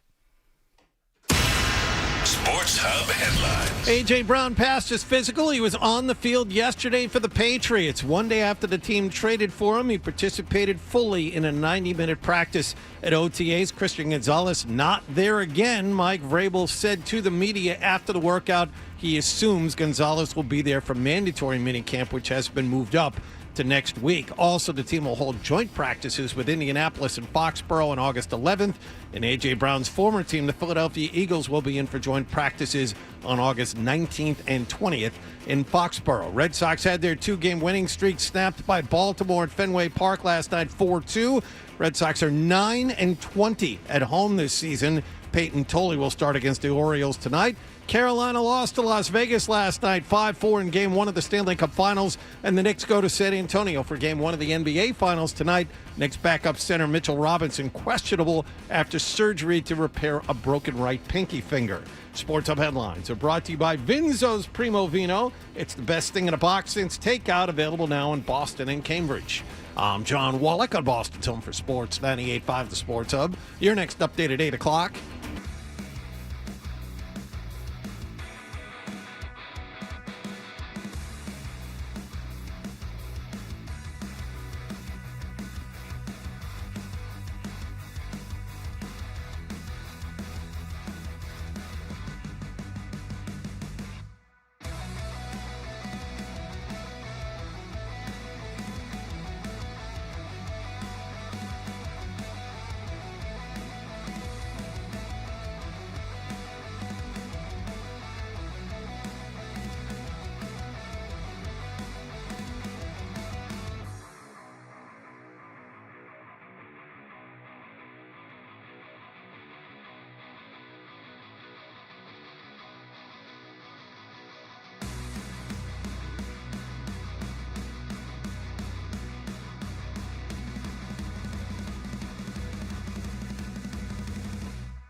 Would anyone care to guess the most likely Super Bowl matchup? It's got to be Rams. Mm-hmm. Ooh. Wow. This is tough. 4.8%, 4.7% is the second. So then it's 2.6%. So there are two fairly solid favorites, and the Rams are in both of them. Buffalo. That is number one. Good job, Jonathan. Rams versus whom is number two. It's going to be tough. I don't know if you're going to get it. John's looking at something. Cheap. No, I'm not. My head is down because I'm thinking. It's not Ravens. It is the Ravens. Oh, okay. All right. The Patriots not in any of the top 10 matchups. Seahawks, Bills 3, Rams, Chiefs 4, 49ers, Ravens 5, 49ers, Bills 6, Rams, Chargers 7, Seahawks, Ravens 8, Rams, Bengals 9, Lions, Ravens 10. So why are the Patriots so low? As we mentioned in the intro, the Patriots are the first team to reach the Super Bowl and be ranked outside the top 10 in the following preseason FPI rankings, but they were also fortunate to make the Super Bowl last season, which makes very much tied to their current ranking. So they are a long shot contender this year in the FPI ratings. I don't know why they're even bothering to play the season. But they are the 14th most likely, the most powerful team in FPI. Can you give me the top 5 again, please? Rams, Bills, Ravens, Seahawks, 49ers. Those are the top 5 teams. The top 5 Super Bowl contenders, likely matchups in the Super Bowl are Rams, Bills, Rams, Ravens, Seahawks, Bills, Rams, Chiefs, 49ers, Ravens. So they love the Ravens. No, I said Rams, Bills, Rams, Ravens, Seahawks, Bills, Rams, Chiefs, 49ers, Ravens. Wow. There is no Broncos. There is That's no interesting. That Patriots. is. It's almost entirely Ravens or Bills, with the Chiefs, the Bengals, and the Chargers thrown in for good measure. And the NFC's almost entirely Rams, Seahawks, except for the 49ers and Lions thrown in. So I would imagine that they hit on these pretty much every year. I'd be giving the Broncos a little bit more love if I were doing the calculations. I think. Well, they improved. You figure that they improved. They got Waddle for the offense. You figure another year for Bo Nix. Bo Nix being healthy, you would assume, in the AFC Championship game. So they would have made the Super Bowl if he was healthy. Well, I think some people would debate you on that, but I do agree that they probably would have won the AFC Championship game had they had a starting quarterback. No. What was that game, 10-7? Yeah. Yeah, I have a feeling that maybe... The snowstorm in the second half kind of mitigated things, but I think Nix finishes off a couple of those drives that Jared Stidham didn't before the weather came in. I think that's not the most bold statement of all time. I tend to agree with you. Yeah. So, Stiggy was balling on that first drive. Oh, he was dancing around. Yeah, he loved it. Oh, he was loving it. I'll tell you, though, the Ravens every year, everyone loves the Ravens. Now, the AFC North is obviously most likely going to be bad, even though people, think Burrow can come in and turn everything around for the Bengals. But that's a bad defense. Cleveland's not good. Pittsburgh's not good. So the Ravens should easily win that division, but there's a new coach, and who knows? Who knows about the health, obviously, at the quarterback position. And then the AFC West, the way that they have it laid out, maybe that's what they're using against the Broncos, is because they think the Chiefs are a Super Bowl contender, along with the Chargers. So maybe that's what's making that happen. It does seem foolish to, not have them in the mix, but there was so much going on with Mahomes last year, and I don't know I don't know enough about them to say how they've improved and how they're going to change things around, because their offense seemed to really stagnate. I wonder if I assume all of that percentages took place before the A.J. Brown trade. I'm wondering if A.J. Brown was still an Eagle, whether or not that would matter in their percentages. Yeah, because the best playoff odds in each conference, the Patriots are 61.1% chance of making the playoffs. The Bills are an 84.9% chance. And the Eagles, 60% chance of making the playoffs. The Rams with an 81% chance. They love the Bills, Ravens, and Rams. Well, the Rams, that's really who they love. The FPI. The rumors yesterday were around Aaron Donald, who, believe it or not, is only 35. I thought he was older than that. And the rumor is now that Myles Garrett has returned and they're loading up for this season, he's thinking about unretiring. Yeah, like just what a boring story. It really is to me. Like what a just boring story. Like, okay, so he hasn't played football. He's 30. Yeah, he's only 35, but he's 35. Yeah. And he hasn't played football. I don't doubt that he could play in the NFL, and he certainly looks like he's in shape and, believe it or not, still strong, which is shocking that he didn't lose all his strength in 1 year. But, considering he's a freak, that's not shocking to me. But him coming back to play defensive tackle on a team that's already favored to win the Super Bowl isn't a big needle move for me. I mean, I guess if you're playing Madden, that's like kind of cool. But in terms of like the NFL, like what do I care if Aaron Donald plays? How does that move the needle very much? It doesn't. It just seems like something to talk about. Because it's something to talk about that will end up being of no consequence. Right. So, like, they got Myles Garrett, who's, a first ballot Hall of Famer. Hey, they used to have a first ballot Hall of Famer on their team. What if he came back? Okay. Yeah. Yeah. What if, Elway came back and played quarterback for the Broncos? I mean, that would be neato. What if Brady came back? Well, they still do talk about that. So, you can have fun. All right. Very good. When we come back, I know. We have a contest when we come back. You said Brady throwing that ball in the flag football, and I was like, maybe he could still play. Yeah, because I would have thought that he would lose the ability to throw. That would have been my first guess. It's like when Nolan Ryan comes out and throws hard, and they're like, "Woo!" He's like, "Well, yeah, he didn't forget how to throw. Been doing it his whole life." When we come back, we have science on the table. There is a fart monitor. We know where one is going, to Nicholas. Where will the second fart monitor go? There will be a fart draft coming up in just a moment. But first, caller number 10 at the contest line, 617-931-0985 will score a pair of tickets to see Bill Burr for the first ever comedy event at Centerville Bank Stadium, home of Rhode Island FC on June 12th. Tickets are available at Ticketmaster.com, courtesy of Grand Rising Curations. You're listening to Toucher and Hardy on the Sports Hub. It's Fred.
champion Boston Celtics. Eddie hit WBZ FM and HD Boston 98.5. The Sports Hub.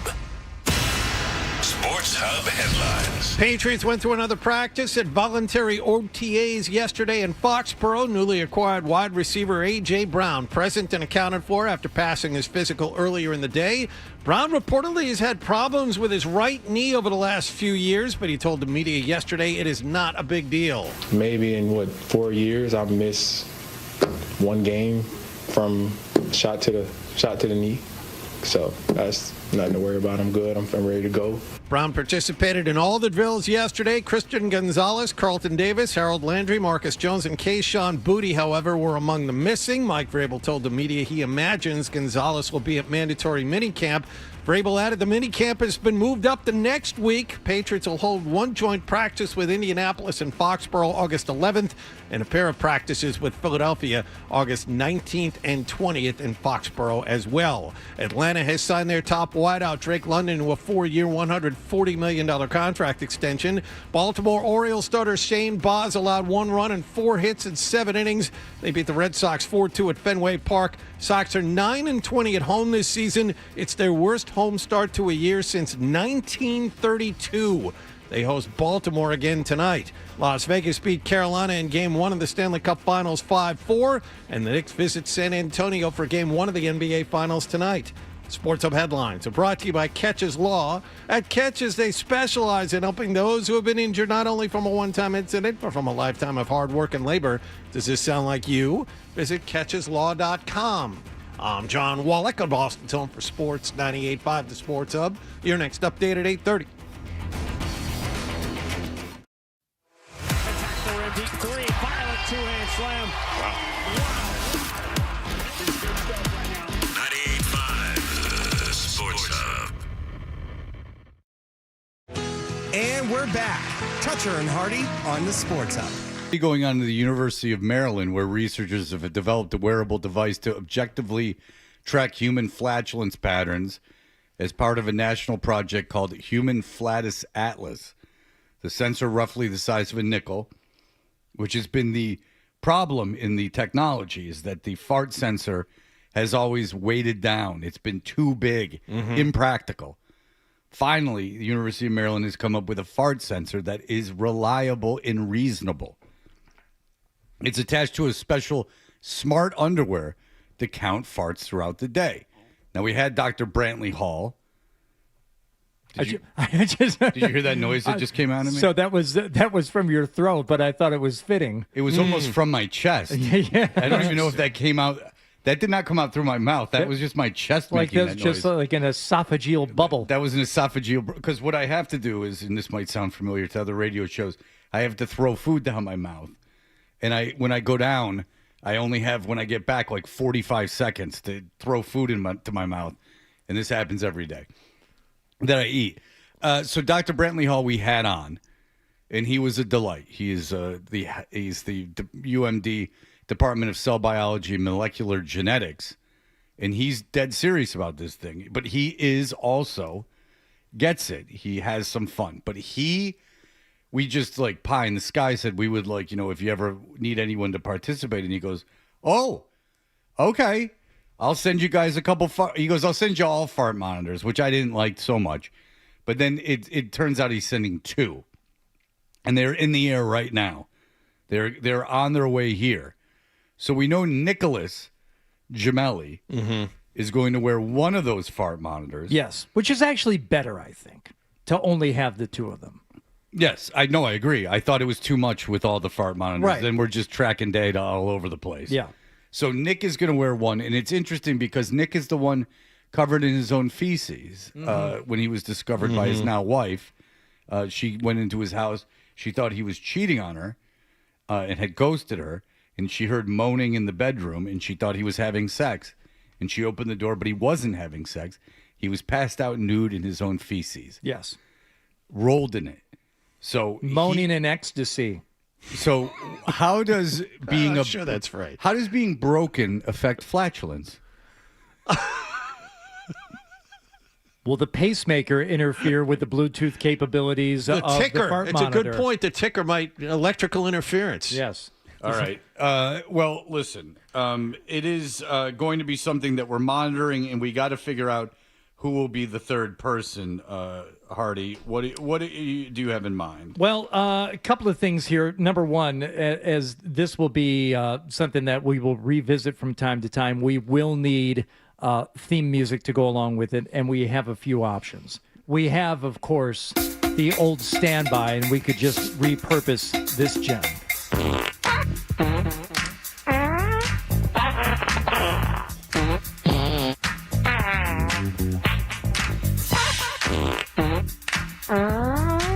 The best is when it doesn't fit.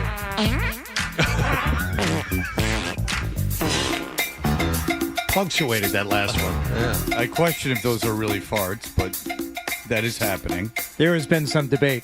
But again, this was used before, and I wanted to come up with something a little more specific to this very obvious summer programming here on the Toucher and Hardy show. So we have as another option something called the Summertime Poos.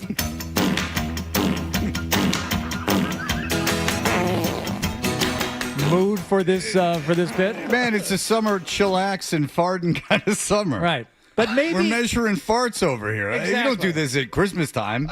Maybe you want something a little more serious, a little more introspective, something that really encapsulates the gravity of the situation. Summertime poo. And for that, we have a third option here. The final option.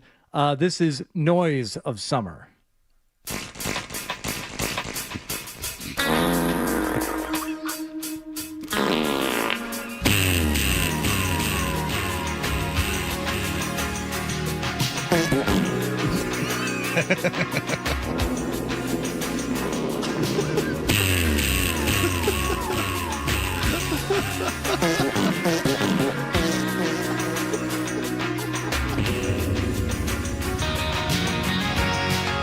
So, that's the winner, as far as I'm concerned. Well, I disagree. Really?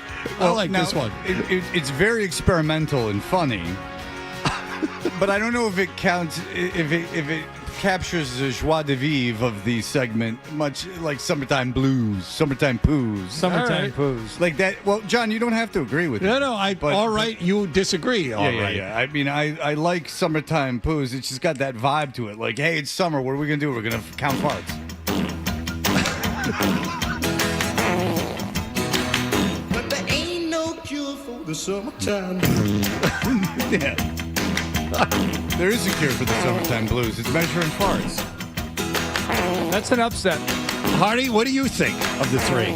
You'll be the tiebreaker. I'm too close to it. This is why Scorsese won't edit his own film. So maybe young Nicholas should be the winner. The amount of time I spend on Noise of Summer automatically makes me think it should be the winner. But 5 calls sells it all. This is why you can't be in the in the decision room. You can't be there with the test. I get it. Well, the screening audience. You have to just let it go, and You can punctuate the segment certainly with any song. I mean, they're all usable. Right.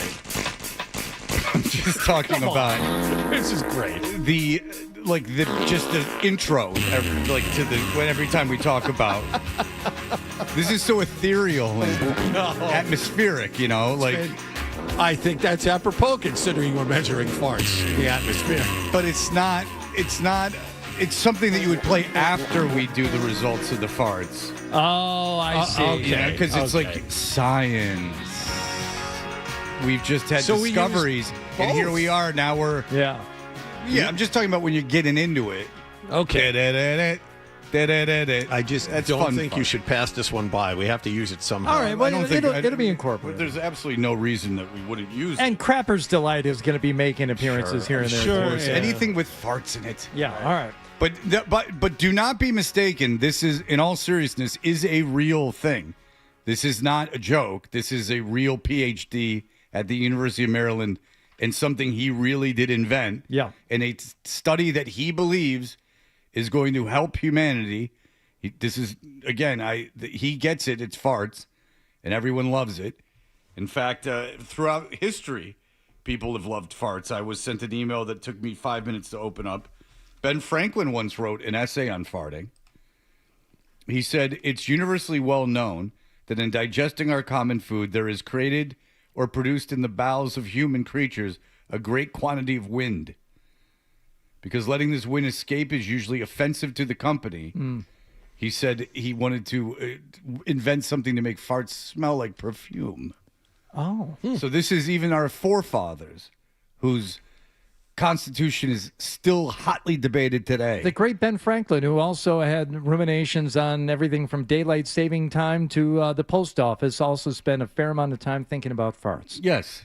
So this is addled man since at least the mid 1700s. Yeah, this is not beneath us. In fact, there sometimes I think maybe we're not even worthy of the discussion, but we're going to have the discussion, and we are going to pick the second person to wear the fart monitor along with Nick Gemelli. Right. And while we get into our decision, here is the good PhD, the good doctor, Brantley Hall, talking about how he measures farts. Let's play that one. All right, so here we go. How does the good doctor measure farts? I mean, we started out measuring microbiology in our anaerobic chamber, and our sensor didn't work. What's an anaerobic chamber? Yeah. So it's kind of like a bubble. Do you remember like the Bubble Boy episode of Seinfeld, how that guy was living in a bubble? Again, you're talking our language. We are so in the same wheelhouse together. Yes. This is Great. perfect. Yes, we do know that, yes. My lab has a bubble just like that, and we exclude all the oxygen from it. So there's 21% oxygen in the atmosphere. We take all the oxygen out of that bubble, and in that bubble, we can grow the microbes that live in your gut. And so we call it the anaerobic chamber. And so we were trying to measure hydrogen in there and see what the microbes are up to, but it didn't work. And we got really frustrated, and we took the sensor out, and we're like, I think we're just going to take this home and fart on it and see if it works.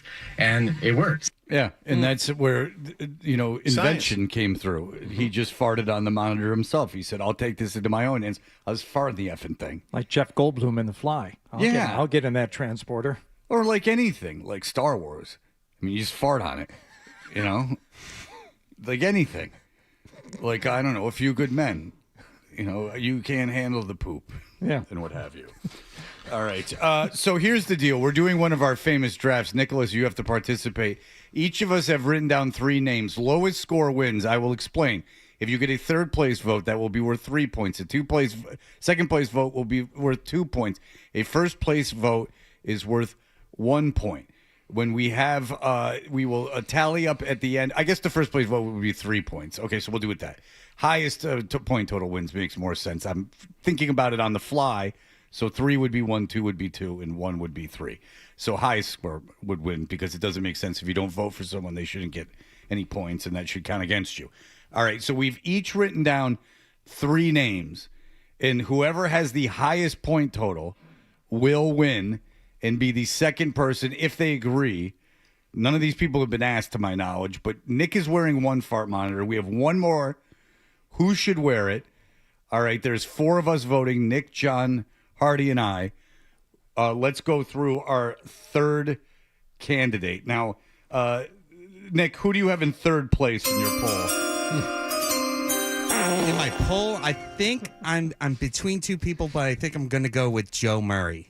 Okay, a little obvious, but nonetheless. Who do you have, Jonathan? I don't know if we can find this guy, but you said people in our orbit. The first person I thought of who leads a sedentary lifestyle, I think it'd be a great case study, is Pasta Joe.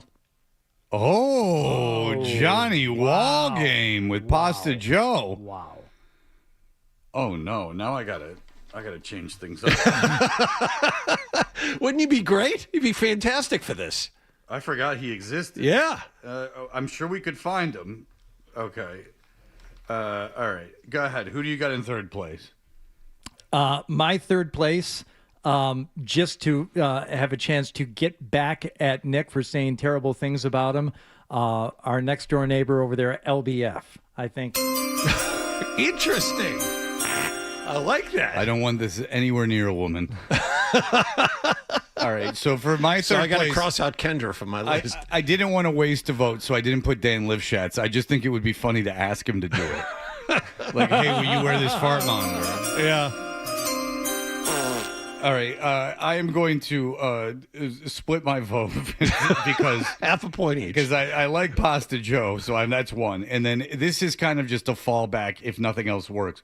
Bird. I just want Bird. Oh, see, I want Bird on the board. Yes, He'll do it. yes, and I just yes. want a fallback name should my top two choices somehow refuse. Okay. All right, so I'm putting Pasta Joe and Bird. You ask Pasta Joe if he can't do it. Bird's the fallback. All right. Yeah. Nick? Your second place. Second place is our engineer, Steve Conti. Oh, my Oh, God. that is a good one. That's inspired thinking. Cody Cha Tagoo, Yub Nub.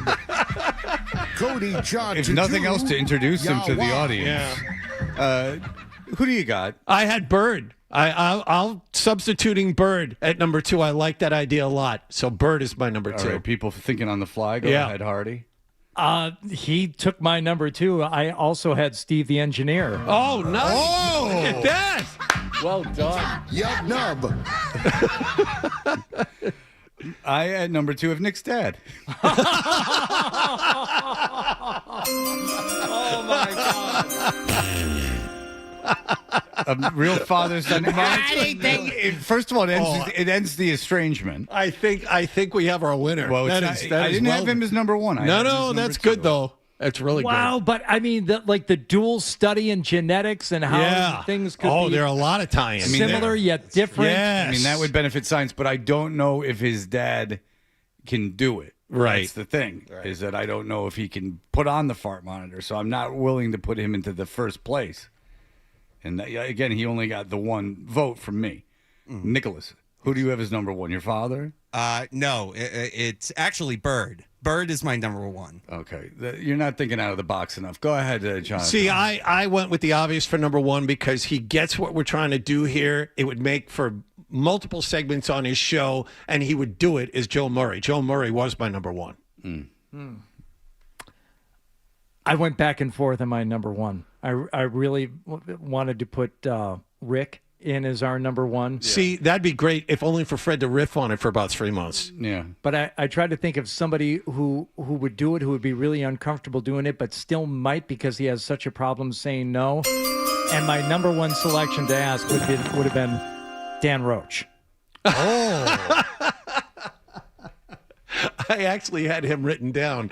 He wasn't in my top 3, Okay, though. because I have Adolfo at number 1. That's a really good one. So we could have Adolfo. All right, let's discuss this. Yeah. All right, so maybe we won't go just by academic results, but mathematically, who won this thing? Who has the highest point total? Can you figure it out? Based on our 4 voting. Joe for Murray our got a top first and a third. Bird got a third and a second.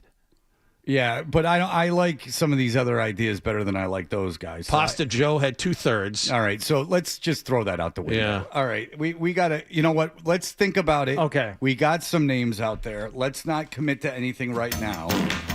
We don't even have the dang monitors yet. Nick's wearing 1. Now, I don't know if Nick's dad can do it, so let's not get caught up in that. But between Adolfo and Dan Roach, Bird will do it.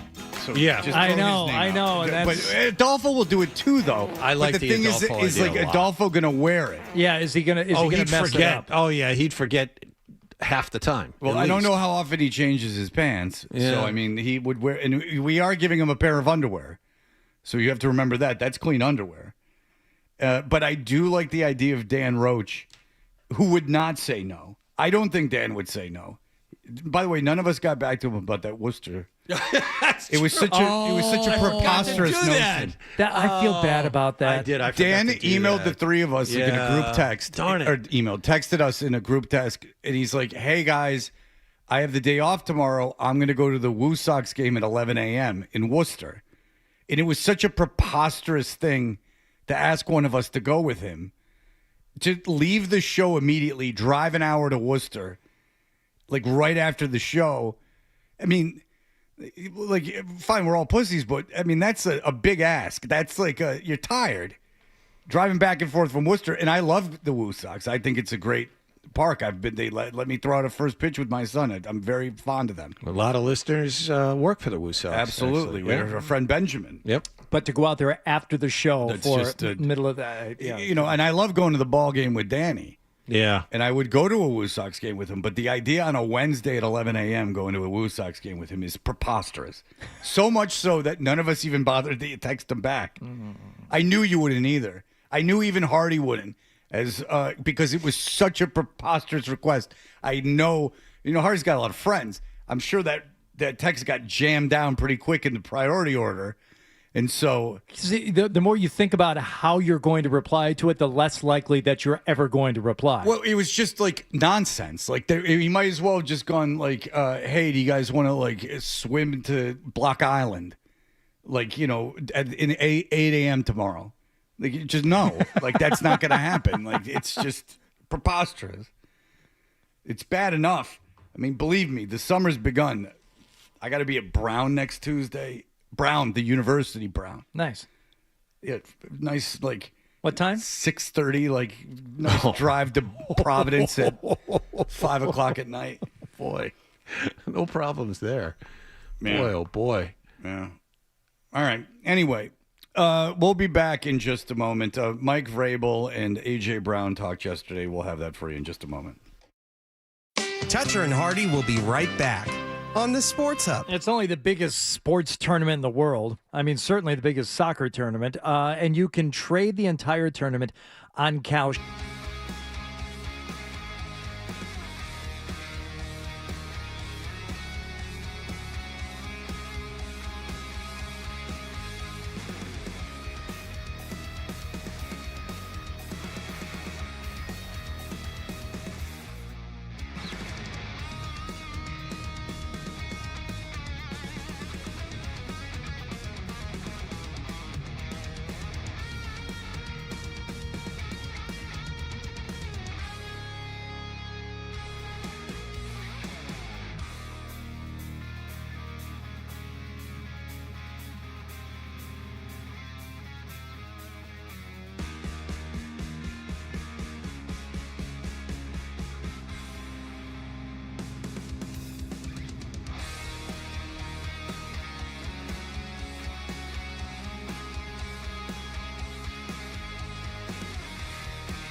And we were just talking about it. There was a guy that summited Everest in under 10 hours. Now, the book, John Krakauer book, that's the correct pronunciation, right? Yeah.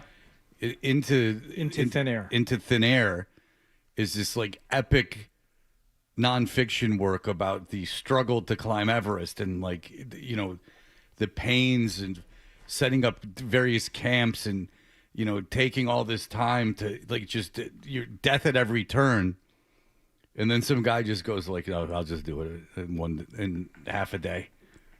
Yeah, starting from base camp, you know, and I don't know how long he was, you know, acclimating for, but pretty much everybody who summits Everest does it from the highest camp up on the mountain, where you try and sleep for a little while, but you climb up there in stages, and then you get up there and spend a few hours, and then you get up in the middle of the night and make it up to the summit, and then get back down just to that, you know, that camp where you started from, try and sleep it off, and then go back down. To go from base camp all the way to the top, so it's like 8.5 miles in terms of walking, but it's 11,000 plus feet of climbing that you have to do over those 8 miles.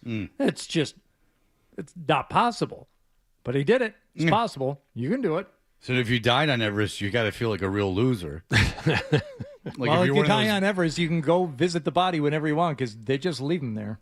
Yeah, well, there's like a ton of trash and dead bodies and stuff apparently, but Yeah. there's like you can just like go to Google climb Everest, and I guess there's like a million trips that you can just take where they'll Sherpa you up there and kind of take care of everything for you, which I suppose wouldn't be bad. I mean, you still get to say that you climbed Everest, but now this guy's kind of ruining it for everyone by doing it so fast. What is this Tony from Philadelphia one? He's been on hold all day. I didn't have it up when he called in. Adam, go ahead. Oh, me? Oh, yeah, you, Adam. Sorry. I wasn't on hold all day. John was talking yesterday about Mr. Leonard. He had that. Is that right? You had him in high school? Jeff Leonard, yes. Does he still listen to the show, you said? He listens to the show and you keep in touch with him? Yes. All right, good. That mother effer humiliated me. All right, I can't. Oh, my God. I couldn't have imagined that would have gone anywhere poorly. Tony, you've been on hold all show. Go ahead, Tony. I'm still here. Are you with me? Yes, you are on the radio right now. Oh, hey, that was real smooth. Hey, fellas, I'm calling you from Philly because A.J. Brown can't say things because contracts aren't guaranteed. But I would just like to explain why y'all got such a good player and say some of the things that maybe he wouldn't have the chance to say. First of all, the quarterback he played with can't play. The guy's too short. Quarterbacks was 6'1" in 1968 when I started watching football. And now you got 6'5" and 6'6". He's got little fat fingers. He can't hold a football, and he can't see downfield. And AJ put up with it for 4 years, but he can't say nothing because his contract's not guaranteed. The main thing he did, the Jalen Hurts guy couldn't. This is the last year of his guaranteed money, so you can't go into a negotiation with the GM in the year before your last year and ask for an extension on guaranteed money if you're injured, coming off an injury. So for the last 2 years, all he did, as soon as he got pressure, he ran to the right and he took off, and he didn't stop till he got to the white line, the sideline, and he threw it diagonally right down the sideline. He didn't throw it across his body, and nobody caught it. And he did this because he didn't want to get hurt. If he had stopped 5 yards from the sideline, he would have got hit on the follow through. Right. It is interesting, though, hearing from another Philadelphia person, like our guy who was on with us a couple of weeks ago. John Marks. Yeah, the notion that Jalen Hurts is, the beloved quarterback in your town. No, that does not hold true. People goofing on him for any number of reasons. And they treated McNabb so fairly over there. What do you? And then Tony, who just flat out thinks he stinks. When was the last time Philadelphia had a quarterback that they liked? I mean, was it Jaworski? Maybe. And did they even like him? Roman Gabriel? I don't know. I don't remember Roman Gabriel playing for them. He was before That's a Jaworski. good question. I thought Roman Gabriel I was associated with the Rams. Oof. If I'm not mistaken. But I don't doubt that's your era, so I wouldn't know. Roman Gabriel is before my time. But I got to think, because they hated McNabb, even though he took them to a Super Bowl. They liked Wentz for a while. Yeah, but but then they didn't. And he didn't win a Super Bowl for them. And Wentz has been a disaster. Vic? Yeah, for a few years. I'm not positive they liked Michael Vick. They weren't winning with him. I'm just thinking of like a beloved quarterback in Philadelphia. Yeah, before McNabb, it was a mess. Randall Cunningham, maybe. Oh, Randall Cunningham. But did they like Randall Cunningham when they had him? They certainly appreciate him in retrospect, but did they like Randall Cunningham when they had him? I think they did. Okay. I'm not 100% They didn't sure, love but I Rodney think they Peete did. for the year that they had him in 1995? Well, they didn't take him in the first round. Or I don't know if the Lions took him in the first round, but the Lions took him. That I can tell you. And then they took Andre Ware. So they were hitting all over the place. Eric, go ahead. Hey, guys, I just have to say, I have to acknowledge that in these divisive, trying, confrontational times, we really have to stop and appreciate the diplomacy that this show displayed in making sure that we can hear both fart songs from now on during that bit. So well done, gentlemen. Yeah, well done. Thank you, Eric. I do think it's an example for people. If anything, you just set standards by example. Mm-hmm. You got to let people know that there is room for everyone. Well, don't just resign yourself to living in a world of what could be. Do the thing and play both fart songs. Allow them both to be part of the experience. Yeah, I mean, you're not eliminating something just because you choose one thing. It's not an either-or situation always. No. Ed, go ahead. I jumped in the truck, heard you guys talking about Everest and the Sherpas. Did you see the story about the Sherpas there? So they get a cut of the helicopter price or whatever if you have to get airlifted up of Mount Everest. The Sherpas get a little that money. Was that the 60 Minutes thing a few weeks ago? I was talking to Wallach about it during the break. It was a story about the Sherpas.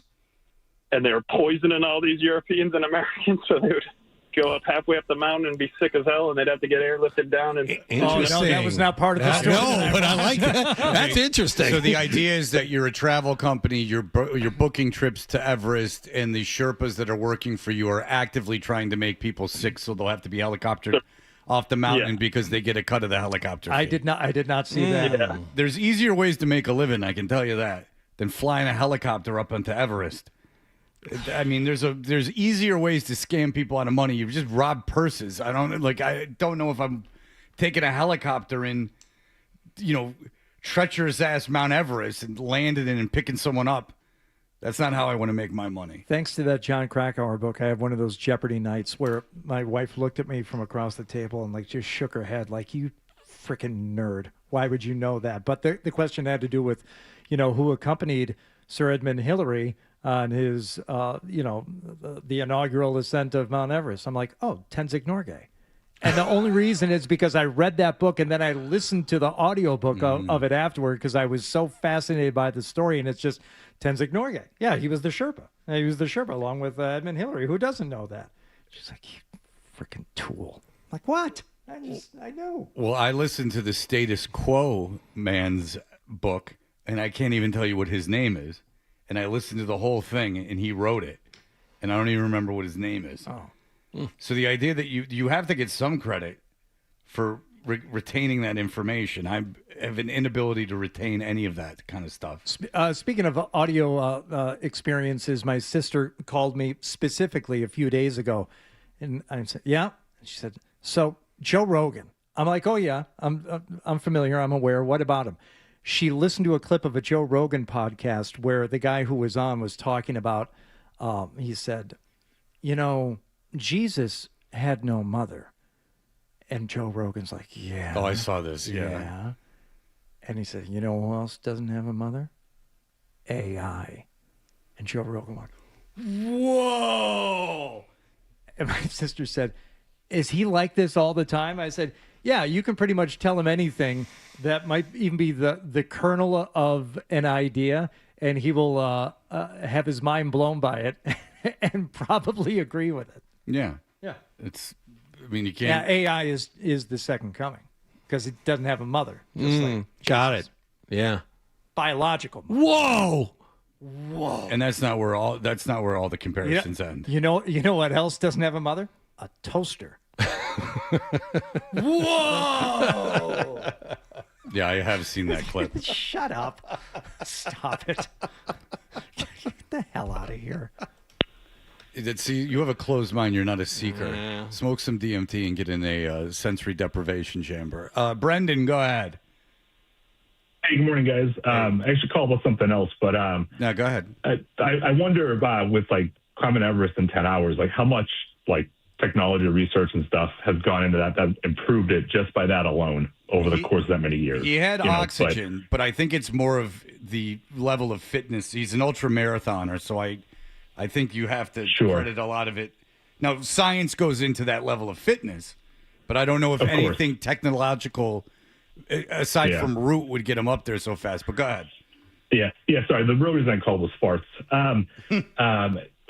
I just want you guys to consider, really, if you're thinking about quantity, the doctor said looking for someone with a high fibrous diet. Right. So whether you want to just go into this completely blind or you want to, try to pick your people there, but I'd go with Zolak because he'll won't eat do anything, it. it seems. So I know his reaction was no right away. I know he won't do it. He'll lose it. He won't wear it if it won't. Yeah, and if he doesn't like what I don't want him complaining about it. Like it's so like I don't really know if it because this is a real thing. Like it's the fart monitor is like being monitored by a scientist.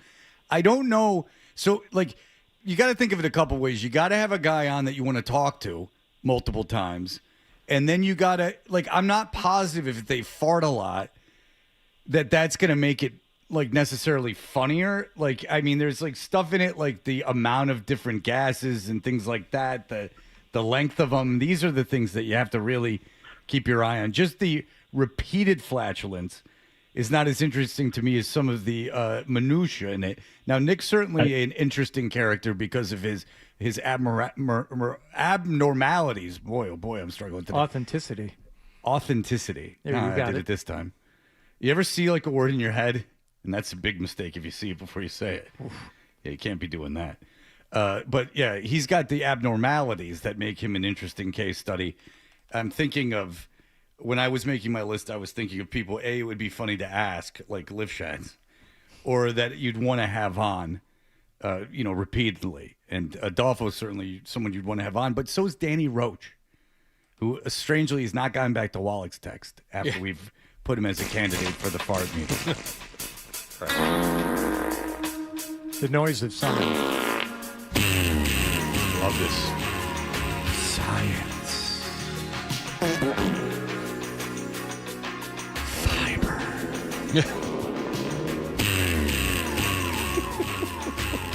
Bunsen burners.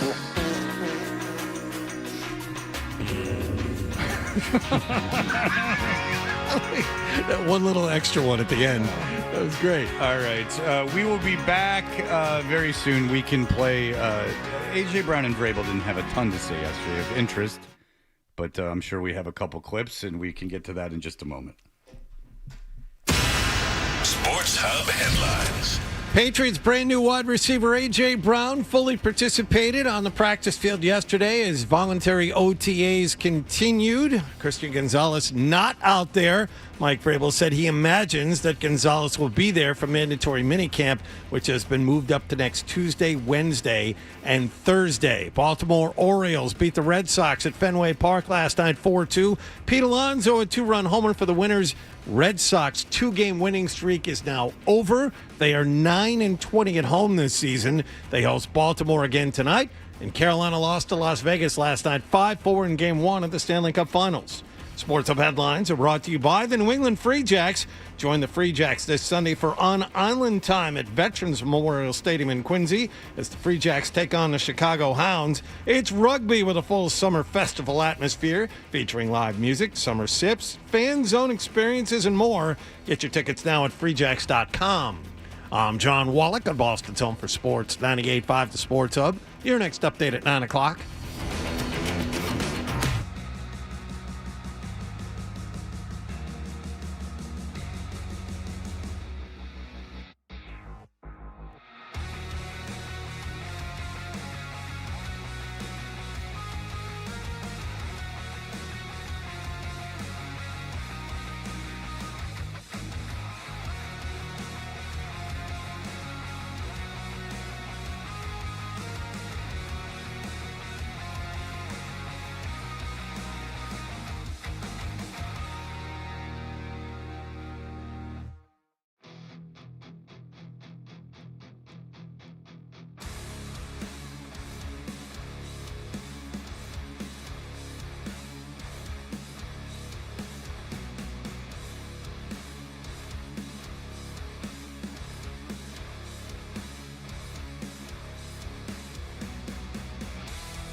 Hey, we are Toucher and Hardy. A.J. Brown is now a New England Patriot. He was on a podcast where the lady asked him if he was a Patriots fan, and he indeed was. And he is young enough that he grew up in the era of phones where there's just photos laying around of your home as a youth.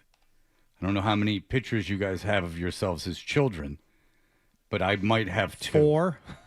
At least you have a deceased parent, like, so, you know, you would have more than me. So you have double me. I probably have 2 pictures of myself before the age of 17. And if after the age, between the ages of 17 to college, you might be able to add 2 more. But I am in possession of like 2 photos of me as a kid, and I am fine with that. I don't need more photos of myself as a child. No, I have no interest in looking at them. Really. I don't really have I don't curate my history like some people do. I don't have a bunch of stuff from my past, laying about. But nonetheless, A.J. Brown did have a photo of this rug, and he might still have the rug. Here he is talking about it. AJ, first of all, thank you for allowing me to come in your house and hang out for a little bit. Thank you for making it. They're at the same house? Why does it sound like this then? Or he might be on Zoom. No, they're next to each other. Side by side. They're sitting side by side. She came to his house. Oh, boy. Yeah. Doesn't it sound like they're on Zoom? It does a little, yes. Oh, I mean... AJ, first of all, thank you for allowing me to come in your house and hang out for a little bit. Thank you for making it. That's up there. I have a real question. When did we get this rug right here? Where did this come from? It came from Amazon.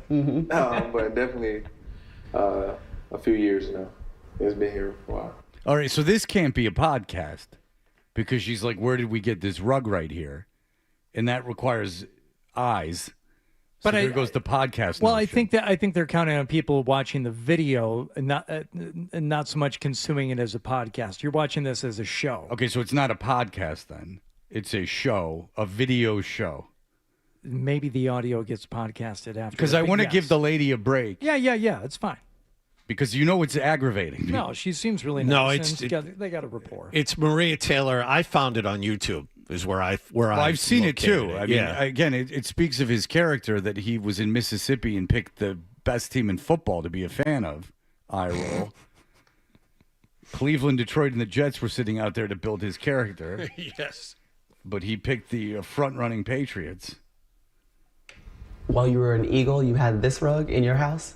Absolutely. You got to tell me why. Some things just never change. This is my team. This is my team since I was a kid. So it didn't matter. I was doing what I was supposed to be doing as an Eagle, but this is it. Your agent comes back and he's like, "I got it. You're gonna be a Patriot." Are they trying not to wake someone up? I have no idea what this is In about. the video, it looks like he's not wearing a microphone. She has a microphone and he doesn't. That could be it. He's so much more quiet than her. It's good that she came to the house so they couldn't mic him up. It's an impossibility.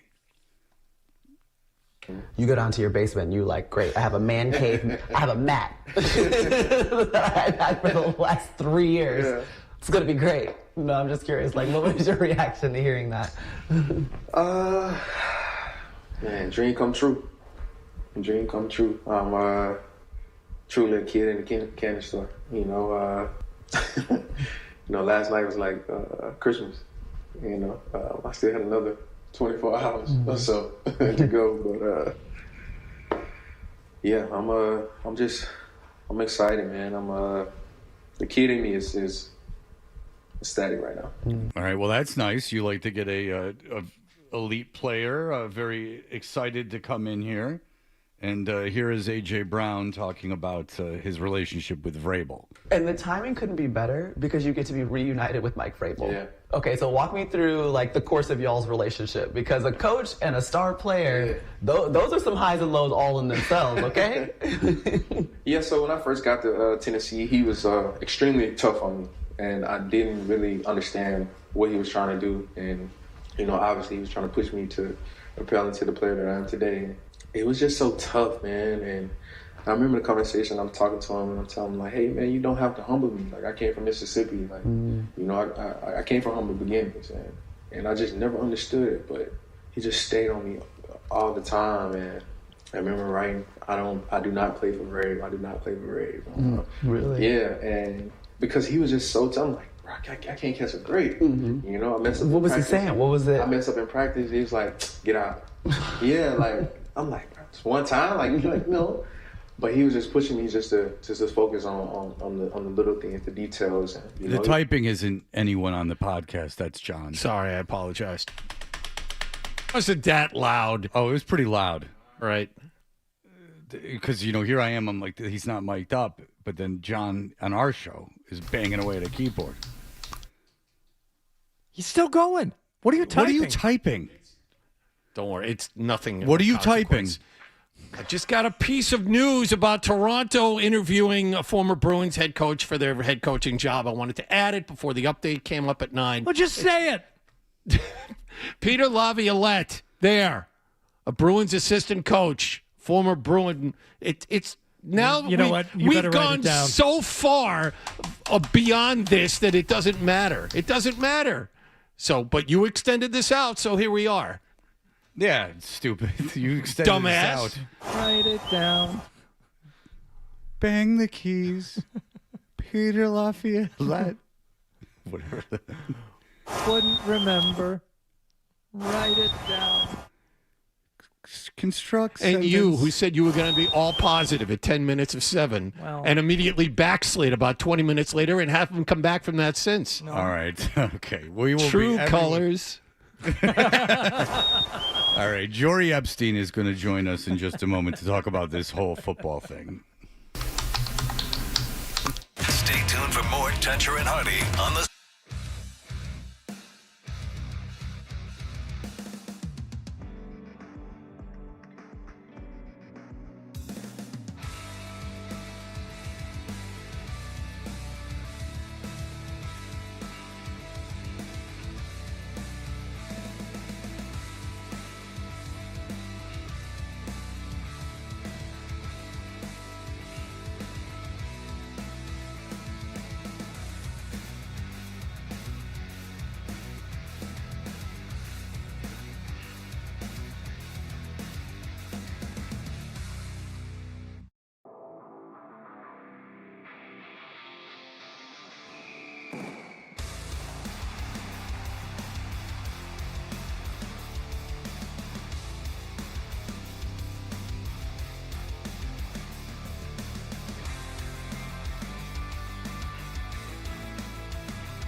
Sports Hub headlines. A.J. Brown showed up in Foxborough yesterday morning, passed his physical, and participated fully in a 90-minute practice at OTAs. Christian Gonzalez and Carlton Davis among the missing. Mike Vrabel said that mandatory minicamp's been moved up a week to next Tuesday, Wednesday, and Thursday, and the team will hold one joint practice with Indianapolis and Foxborough on August 11th. And A.J. Brown's former team, the Philadelphia Eagles, will be in for two joint practices, one on August 13th, the other on August 20th. In other NFL news, Atlanta has signed top wideout Drake London to a 4-year, $140 million contract extension. Red Sox lost yet another home game, this time to Baltimore 4-2. Peyton Tolley will try his luck with the Orioles tonight. Las Vegas beat Carolina 5-4 in Game 1 of the Stanley Cup Finals. Toronto has reportedly interviewed Peter Laviolette and Patrick Waugh for their head coaching vacancy. And the Knicks visit San Antonio for Game 1 of the NBA Finals tonight. Sports Hub headlines are proudly brought to you by East Coast Metal Roofing. Right now, during their Beat the Summer promotion, Sports Hub listeners get 10% off the cost of a new roof. This offer ends July 6th. Call East Coast Metal Roofing and never, ever replace your roof again. 844-611-ECMR or eastcoastmetalroofing.com. I'm John Wallach on Boston's Home for Sports, 98.5 The Sports Hub. Your next update at 9:30. Boston Talk Sports. Trade Drake May. We all know what, but we won't say what. Yeah, worst take on these airwaves in the last 24 hours. We may not take a call today. The Sports Hub. Hey, listen, if you've got to go, we understand, but make sure you bring the Sports Hub app with you so you can hear more of Toucher and Hardy. That's what I want on my tombstone. On the Sports Hub. Super excited to play for my childhood team. And, just...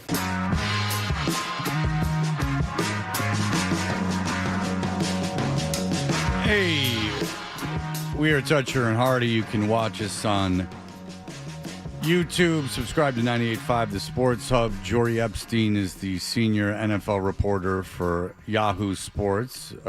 Thank you for joining us. Absolutely. Great to be here with y'all. Thanks for having me on. Well, listen, the NFL never stops, except for like a month from now. And then it stops for a little bit. And then you're in real trouble, all of us. But what are you hearing around the league about the A.J. Brown deal? What is the reaction to it? Yeah, I mean, I think we all knew this was coming down the pipeline to the point that I planned my trip to Foxborough a week in advance because I'm like, even if they don't trade for him, it's going to be a story at this point. But the Eagles wanted it to be a post-June 1st assignment for cap allocations. They didn't take the full $43 million cap hit this year. They were able to spread it out over a couple of years. And so this was something that was kind of coming. Now, it seemed for a long time that Howie Roseman, the Eagles general manager, was not going to take anything less than a deal that included a first-round pick. I thought for a while that there would be some sort of first-round pick and then a second pick that was probably second or third, maybe had some incentives depending on performance, depending on participation, even health, given AJ's knee. And instead, the Patriots got A.J. Brown for a first-round pick, but not 2027, 2028 one, which the league does generally view future picks as less valuable than current or this next round picks, this next draft, I should say. And the second pick is a fifth-round pick. So they actually got a better deal than I was expecting, both in terms of when the first-round pick is, as well as what came along with it. Okay, now, that's interesting though, because I haven't heard someone say this before. You thought the Eagles would get more in return for A.J. Brown. You thought it would be a first and a second or a first and a third. They certainly wanted that. They certainly were pushing it. And when you hear people talk about, hey, this was kind of touch and go, I think they were trying to drum up interest. The closer we got to June 1st, the more it was like, hey, there's really only one bidder here and you need this guy off your roster. But when there was some activity about this trade in March and April, that is what I thought the compensation would be when there was going to be a bidding war, including the Los Angeles Rams. Oh, interesting. Finally, someone who doesn't say it's an overpay by the Patriots. Yeah. Thank you, George. The first national person we have on is setting the record straight. And I guess based on, just that first day, we spoke with one of your colleagues earlier, Mike Reese, who said, yeah, there's like a tangible difference when a player like A.J. Brown comes onto the field, even for OTAs. Just having him there and the presence of having, like a true number one guy in the receiving corps Did you feel any of that tangible presence there yesterday? Do you think that this is, something that, can have an effect on the team even before they're playing meaningful football? Yeah, absolutely. I think this will impact the Patriots. And I also say this as someone who spent a lot of time around the Eagles in recent years. And as much as you can say about A.J. Brown and Jalen Hurts and the interpersonal dynamic, A.J. was really well respected in that locker room. And whereas in some locker rooms, the quarterback is the vocal leader, Jalen Hurts, that's not really his style. And so AJ was often the vocal leader, the spokesperson for the entire team, and that's his role. I think the Patriots saw in Stephon Diggs that having a veteran with a lot of fire can be really influential. I would actually argue that in some ways, AJ's competitive spirit is probably even more what you're looking for. And it was funny, they actually asked AJ to lead one of the stretches at practice yesterday because of the respect the team has for him, to which AJ said, nope, let me earn your respect first. I don't just want to walk in and demand it. You said you had been around, and I want to get back to that, but you said you had been around the Eagles a lot over the last few years. We've heard multiple stories about how bad the relationship was between Brown and his quarterback. How bad was it? Yeah, I think how bad is this kind of degrees. To me, I'm so biased because I grew up in this industry, so to say, with the Cowboys. So the first 7 years I was covering Dallas, all of which with Dak Prescott, whose leadership is off the charts. You can debate whether he's a top 5, top 10, top 15 quarterback. I'm not saying he's top 5 from skill set, but the way he interacts with everyone is very different than Jalen Hurts. Now, what I would say is that A.J. Brown made very clear to not only his team, but the world. And he even said, I'm using the media because I know it's impactful and influential, and I do, to say, I don't believe that we're going about this offense the right way. And I don't think that we're responding from their first Super Bowl and then their second Super Bowl appearance the right way. But it wasn't like, oh, they're getting into fights in the locker room. I mean, I've seen not like fist fights, but I've seen people have yelling matches in the locker room. A.J. Brown and Jalen Hurts were not that. It was just everyone thought they were best friends. They weren't anymore. And A.J. wasn't afraid to tell Jalen and tell everybody that he felt like things should be done a different way. In terms of the skill set, what's going to be different for A.J. Brown as he has Drake May as his quarterback now as opposed to Jalen Hurts? How do you see that? Yeah, I mean, the biggest thing is obviously Drake loves throwing the deep ball. AJ's not only going to be a deep ball guy, but he can do short, he can do middle, he can do down the field. I think that I talked to general manager Elliott Wolf yesterday, and he also told me that Drake likes throwing to big-bodied receivers, and AJ's so big that you have Josh McDaniels comparing him to Gronk, and you have, when Elliott first saw him in college, he's like, is this a pass rusher or something? Because it doesn't look like a receiver. He's a big guy. So I think that they will have very complementary skill sets, and AJ's got great hands, great ball control, but really the size is going to be notable. Okay. What about the Myles Garrett situation? It's interesting. I don't recall teams going this all in, like being as open to trading future assets as they are today.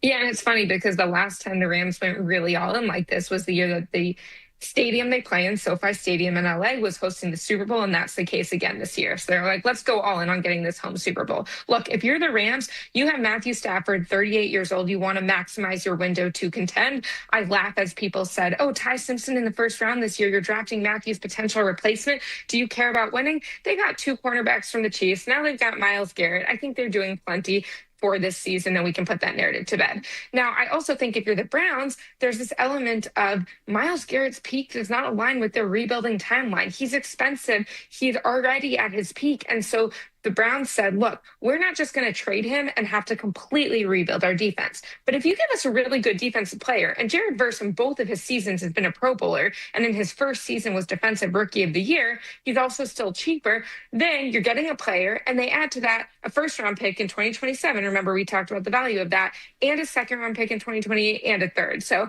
I did talk to one high-ranking executive of a team who thought the Browns got the way better deal on this, which actually surprised me a little bit because the Rams got Myles Garrett. But really for both teams, this made sense relative to where they're at the timeline, which is super different. And the last thing I'll say is Browns might need a quarterback next year. Now they'll have 2 first-round picks to go chase it. Yeah, and with the Rams, I mean, we had Bert Breer in here, and he was like the Simpson move in the first round is the opposite of, like, you know, not going on all in on this season. In his estimation, getting a quarterback in this year's draft frees you up to trade picks in upcoming drafts, which, you know, because you have your quarterback in waiting. So now you're freed up to start, dealing some other picks. while not sacrificing the future entirely. So that's an interesting way to look at it. I was very surprised at the player that the Rams gave back. It seemed like if you wanted to get Myles Garrett, like you team him up with another really, really good pass rusher, that like you're kind of robbing Peter to pay Paul. Obviously, Myles Garrett is like a generational talent, but were you at all surprised with the player going back? So I'll tell you, the Browns were not going to trade Myles Garrett. I've talked to multiple people in that building who say they would not trade Myles Garrett if they didn't get a really strong player back. No one is suggesting that Jared Verse is going to be Myles Garrett. I mean, it's kind of the difference between a basically guaranteed Hall of Famer versus a really high-level Pro Bowler starter. But then you say, is the difference between a Hall of Fame blue-chip player and maybe a really high-level starter 3 picks, including a first round? Because that's what they did. So I think that the Rams knew if we want Myles Garrett, we have to overpay or the Browns aren't parting with him. Now, and I say overpay in the sense of if you look at just a basic trade chart, the Browns got a lot back, but you also have to pay premium because they don't have to part with Myles. They didn't need that, and the Rams did. Yeah, and the notion that the Rams got exponentially better on defense as a result of the trade, they got better. I mean, if you add Myles Garrett, it's going to make any team better, but like you said, it wasn't something that they necessarily needed to have in order to round out their football team. So I think it was a great deal for the Browns. I really do. Yeah, absolutely. And again, this is a team that was already the Super Bowl favorites, the Rams. So I think they should still be the Super Bowl favorites. And it'll be interesting to see Myles in that culture because Sean McVay is very demanding. And Myles has been a guy who for a lot of years practice when he wants to practice. And look, when you're that good and you're on a team that's that bad, you generally have different rules. He is not the only one to have that, but I'm fascinated to see the cultural fit here and what it's like for him being around a team that is truly a Super Bowl contender. Jory, I know you just got here, but the other big story other than A.J. Brown for the Patriots is Christian Gonzalez, who is staying away from OTAs because he wants a new big contract, and there's the looming Drake May deal out there for the Patriots. What is your view nationally of Christian Gonzalez getting a contract from the Patriots sooner rather than later?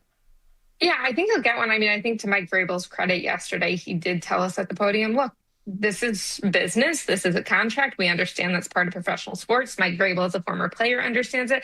I think he'll get it. We also saw the market shift a little bit with Patrick Surtain in Denver getting a bit of a raise. So I think it's kind of going to be, there's a couple of these guys who whoever gets one first, the next guy is just going to beat him. As it relates to Drake May, I'm glad you asked because when I talked to Elliot Wolf yesterday and I said, can you do a deal like A.J. Brown more right now because you have Drake May on a rookie contract, which is the best market inefficiency in the NFL? And he said, yes, both that and what they've done in free agency this year and last year is not a sustainable model, but you do it now. And he told me, which isn't a surprise, but I don't think he's said it on the record yet, getting Drake May done is our number one priority. We have other priorities. Drake is our number one. He's eligible for an extension as soon as after this season. And every move they make, including AJ, who, for example, his guaranteed salary this year is much bigger than next year. And after that, there's not guarantees. All of that factors in. What is your timeline for paying one, Drake, and then two after that, guys like Gonzo, because you got to play your good players, not only for the talent, but also to show guys culturally, if you play well here, you'll get that second deal. It's interesting. They don't like spending a lot of money, so it should be interesting when that all comes to pass. Jory Epstein, Yahoo Sports, thank you as always. We appreciate it. Good job. Absolutely. Great to be on with y'all. Thanks. There you go. Jory Epstein. That's interesting. She thought they would have to give up more. Mm-hmm. The Patriots. Yeah, it's the first time I've heard that. Very interesting. I mean, the notion that next year's first round pick is more valuable than, say this year's or 2028. Yeah, just because of what the draft looks like, that I get. But the further you kick it down the road, the less valuable it becomes. Yeah. That's just part of the calculus too. So I never thought it was bad. I heard, John, you and I were together or on the same place when, the news came down Monday afternoon, 1st and the 5th. I said, first went to, 2 years from now? Yeah. Take it. That was fine Take with it. that. Absolutely fine with you that.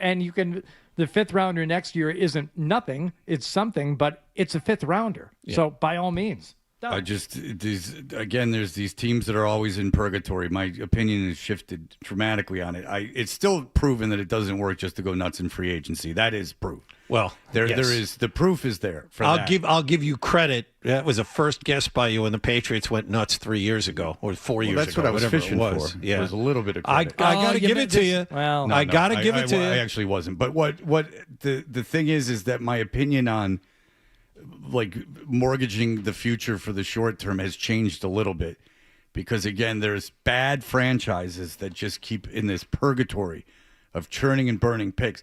And now I've seen it that you can hit on multiple picks in a draft and still suck.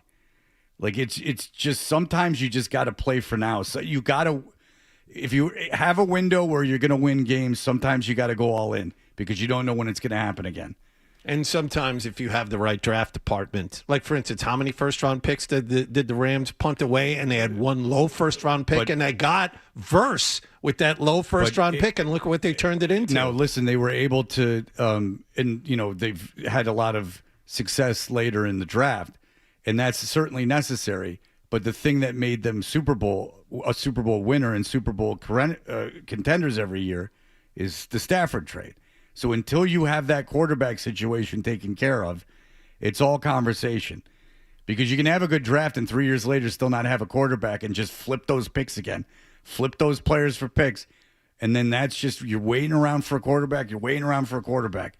Once you have your quarterback, you don't know what's going to happen.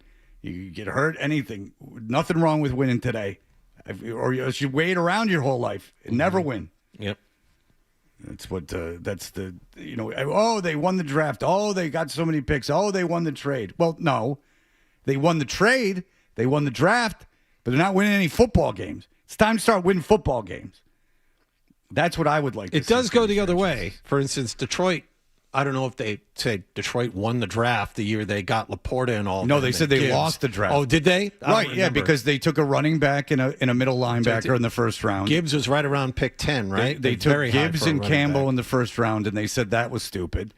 And there's people saying it's stupid now. I just read an article a couple of days ago about, that the Lions drafted so well at these non-premium positions that they've had to pay these non-premium position players. Like, they paid Campbell and they're going to have to pay Gibbs if they want to keep him, and that they're investing too much money in non-premium positions.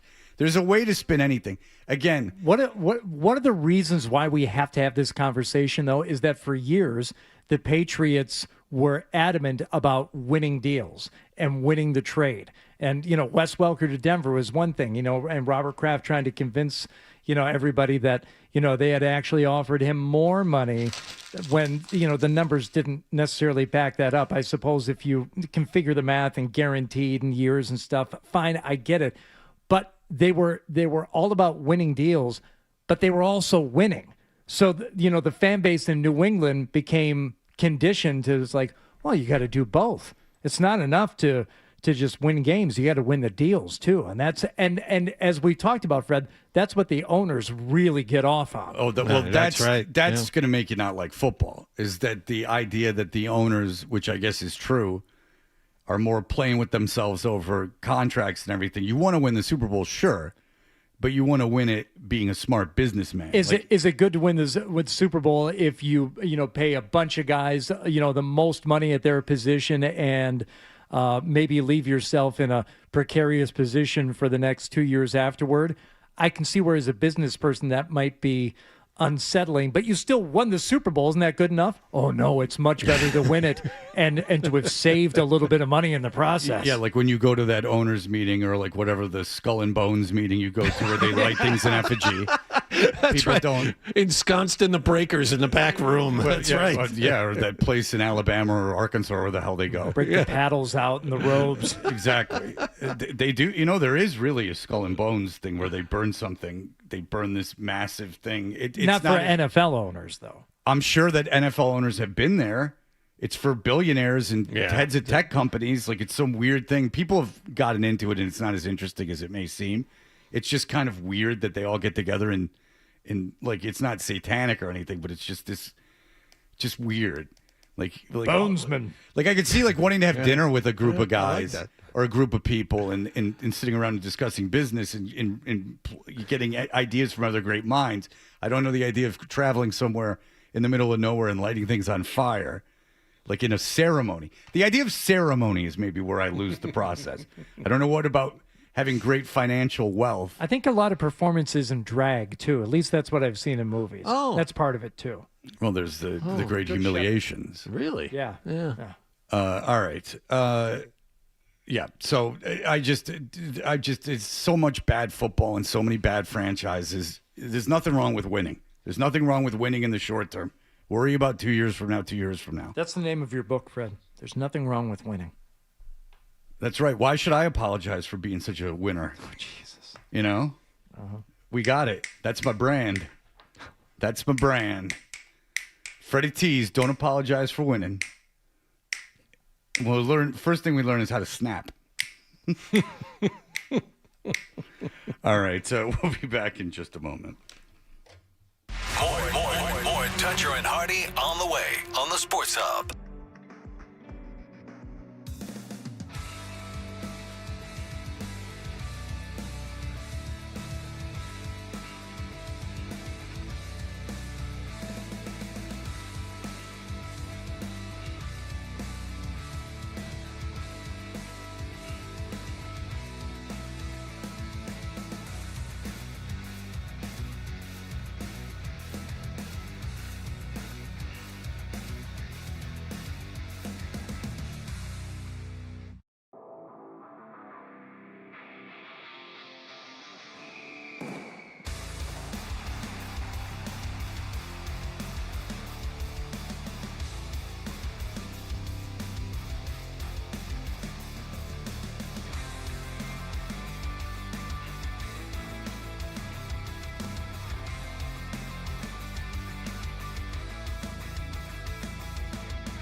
the email bit.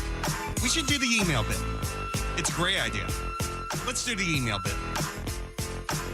Hey, the email segment is powered by Jeffrey Glassman Injury Lawyers. If you've been hurt in a car or work accident, you got to get Glassman. Don't just send an email. Call all sevens at 617-777-7777 or visit gottagetglassman.com. They're giving away free gas on Friday. Follow at gottagetglassman to get all the details on social media. You can follow us on social media at Toucher and Hardy, at Hardy985, and on Instagram at Fred Toucher. You can email us. Our emails are right there on the 98.5, the Sports Hub website. A lot of emails today. I like this one that we just got. I had forgotten about this. A.J. Brown once read a self-help book on the sideline. You remember that? Yeah, well, we explored it in great detail, yes. Okay.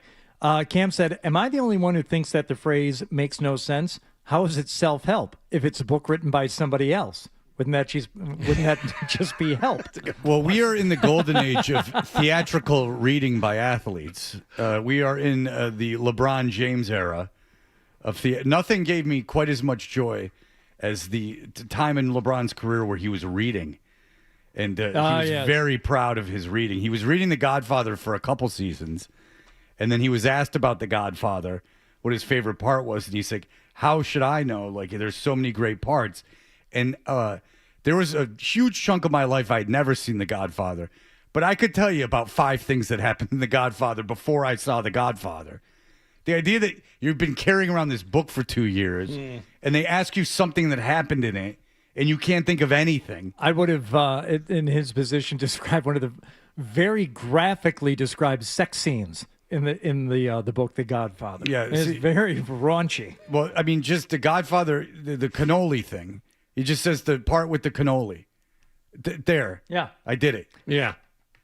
When he puts the orange in his mouth. I mean, there's stuff I knew before I saw The Godfather. But I like that. Self-help books are inherently not self-help. Someone else wrote it. They are helping you, so it's just help. It reminds me of official bootlegs. Get the official bootleg from the Pearl Jam concert series. Yeah. Well, if it's official and it's sanctioned by the band and they're putting it on their website, it's no longer a bootleg, is it? Official bootleg is a contradiction in terms. Well, people buy Jordan Peterson books, and the only clips I see of him, he's sobbing uncontrollably. So there must be something to these self-help. I don't even know if he writes self-help books. I think self-help books are meant to be purchased and felt good about while being purchased. It's just for the moment of purchase. Yeah, you don't read it. No. It's like books on Buddhism. Like they kind of just you acquire them and then they sit on a nightstand or on a shelf. You know, you put it down on the counter. Don't touch it. It collects dust and then you throw it out. Well, you don't throw out the books, Johnny. Come on. Why would you throw it out? Either that or you burn them. One or the other. You've turned your back on so many sacred things. Why don't you start burning books while you're at it, too? Someone else, I don't think we mentioned this, the ultramarathoner that you brought up earlier, Fred, the guy who went from base camp to the summit of Everest in less than 10 hours. Yeah. He's a Concord, Mass native. Oh. I did not mention that. I did not know that. Tyler C. Andrews, long-distance runner, trail running, ultramarathon, and mountaineering specialist. I'll tell you, that ultra marathoning is pretty interesting. I can't read them, but I could I've listened to a couple books.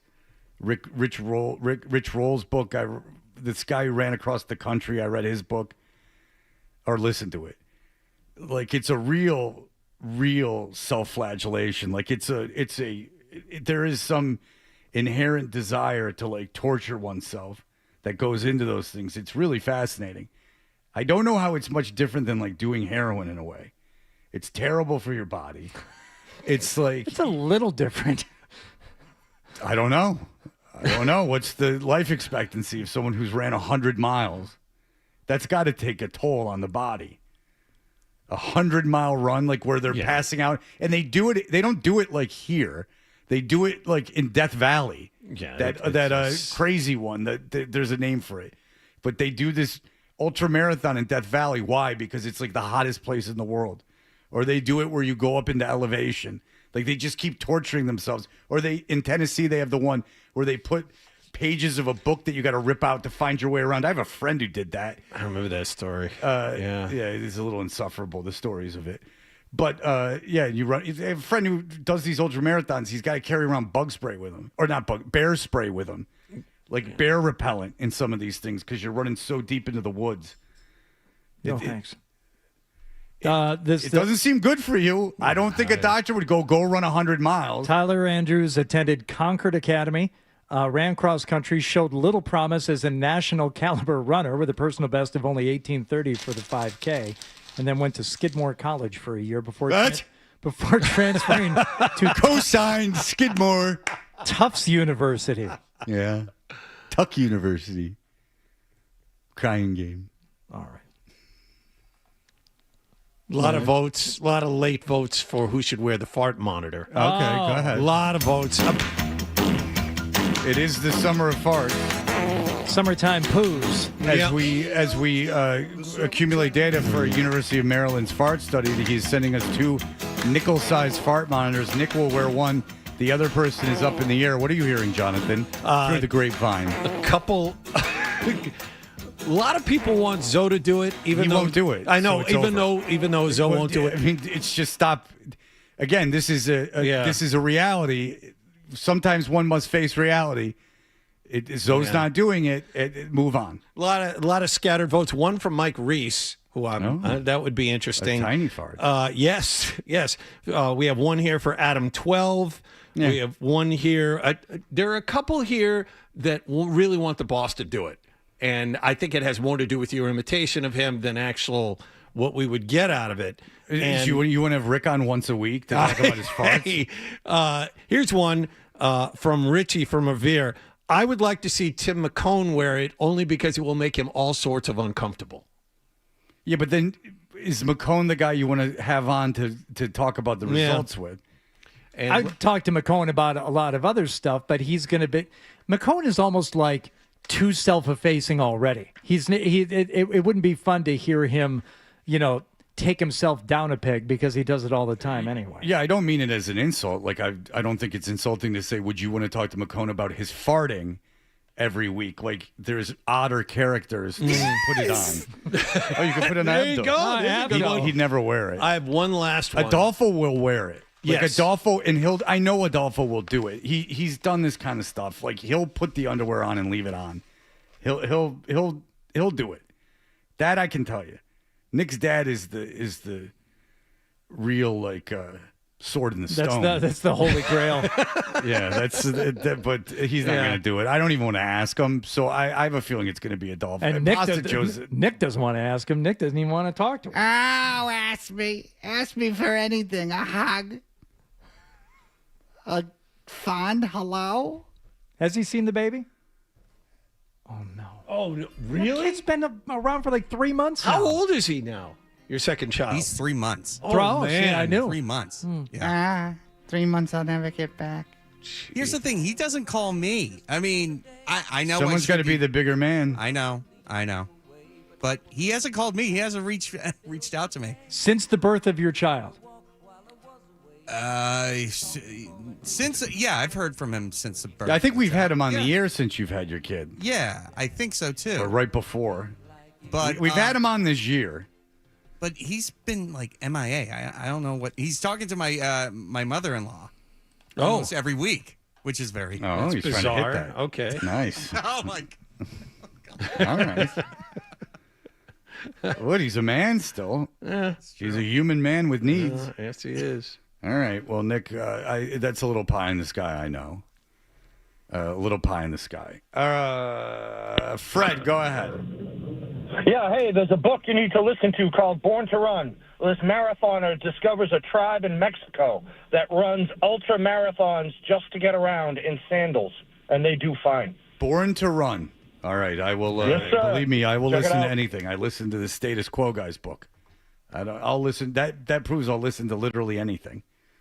In narrative form, a nonfiction narrative. I will listen to almost anything. It really has to be bad for me to stop. There are some books that I've stopped. The one about I'm a psychopath. It's this woman who has been diagnosed apparently as a psychopath, but she has a keen recollection of her witty patter with people when she was 4. I'm sure. It was so bad that I read the New York Times book review. Have you ever done that? You're like, what the hell's going on here? And the New York Times book review was like, how the hell is she remembering? Right. She was quite a clever 4-year-old, she'll tell you, in great detail, including full conversations. Oh, beyond precocious. With a photographic memory, apparently. It was complete nonsense. I wonder if and I'm not saying it makes it more accurate, Fred, but if the more one goes into therapy and talks about, your childhood and stuff like that, if that makes it more likely that you can recall things or at least think that you're recalling things. Because we talked about it with Gary Goldman's book, how, it's such great detail from his elementary school days and all this stuff. And it's a great book, Goldman's book. But I remember us talking about it, how does he remember all that stuff? Well, I'll point you to Night of the Gun, where a New York Times reporter, famous New York Times reporter in real life, goes and investigates his own life from when he was a drug addict in Minnesota, and he investigates it like he'd investigate anything else. He gets public files, he interviews the people that were in his life, he does it all on camera, and then he reports on it. And one of the interesting that it's an addiction memoir, but beyond that, one of the things that comes out of it is how the human memory works. Your memories, as vivid as they may seem, aren't what happened. They just aren't. And then he goes into it, but it's not a clinical book, but he touches on it. Your memories, regardless of how vivid they are not a motion picture, a video of what happened. That's not exactly how it happened. At best, it's not exactly how it happened. Probably you're remembering it entirely wrong. And that's why if I got called out for a story from high school, that doesn't the ending is correct because it will be factual. But everything that led up to the ending most likely has been corrupted so many times by the amount of tellings. Any good story, I've obviously jazzed up in repeated tellings based on interactions with the person I'm telling it to. Oh, they really attach themselves to that it's all subconscious, right? It's all subconscious. And then you honestly remember that story the way you're telling it. You're not lying. You could pass a lie detector test. Right. But you're telling a story you've honed and crafted over so many years. Yeah. None of it, it's lost all of the factual meat. Now, the beginning's probably correct. The end is correct. It can probably be Googled. But everything in the middle is just a hazy recollection. All right. We will be back in just a moment. I will take Joe if he wants to stay on line 3. We're getting inundated with calls today. It's been great. Very exciting. What, Nicholas? What? 1. Okay, we'll take Judy too. All right. Well, you got it, Nick. I don't know why you handled 1, but there you go. All right, we'll be back in just a moment. Tell you during the break. All right, we'll be. You could have. All right, here are the headlines. Sports Hub headlines. Patriots went to another practice at voluntary OTAs yesterday in Foxborough. Newly acquired wideout A.J. Brown present and accounted for after passing his physical earlier in the day. Christian Gonzalez.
We know what you're thinking.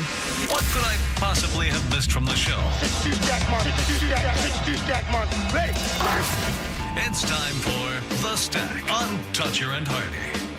Hey, we are Toucher and Hardy, and we were mentioning before how Nick was mentioning how his father talks to his mother-in-law once a week. Well, Nick's mother-in-law is on the phone. Oh.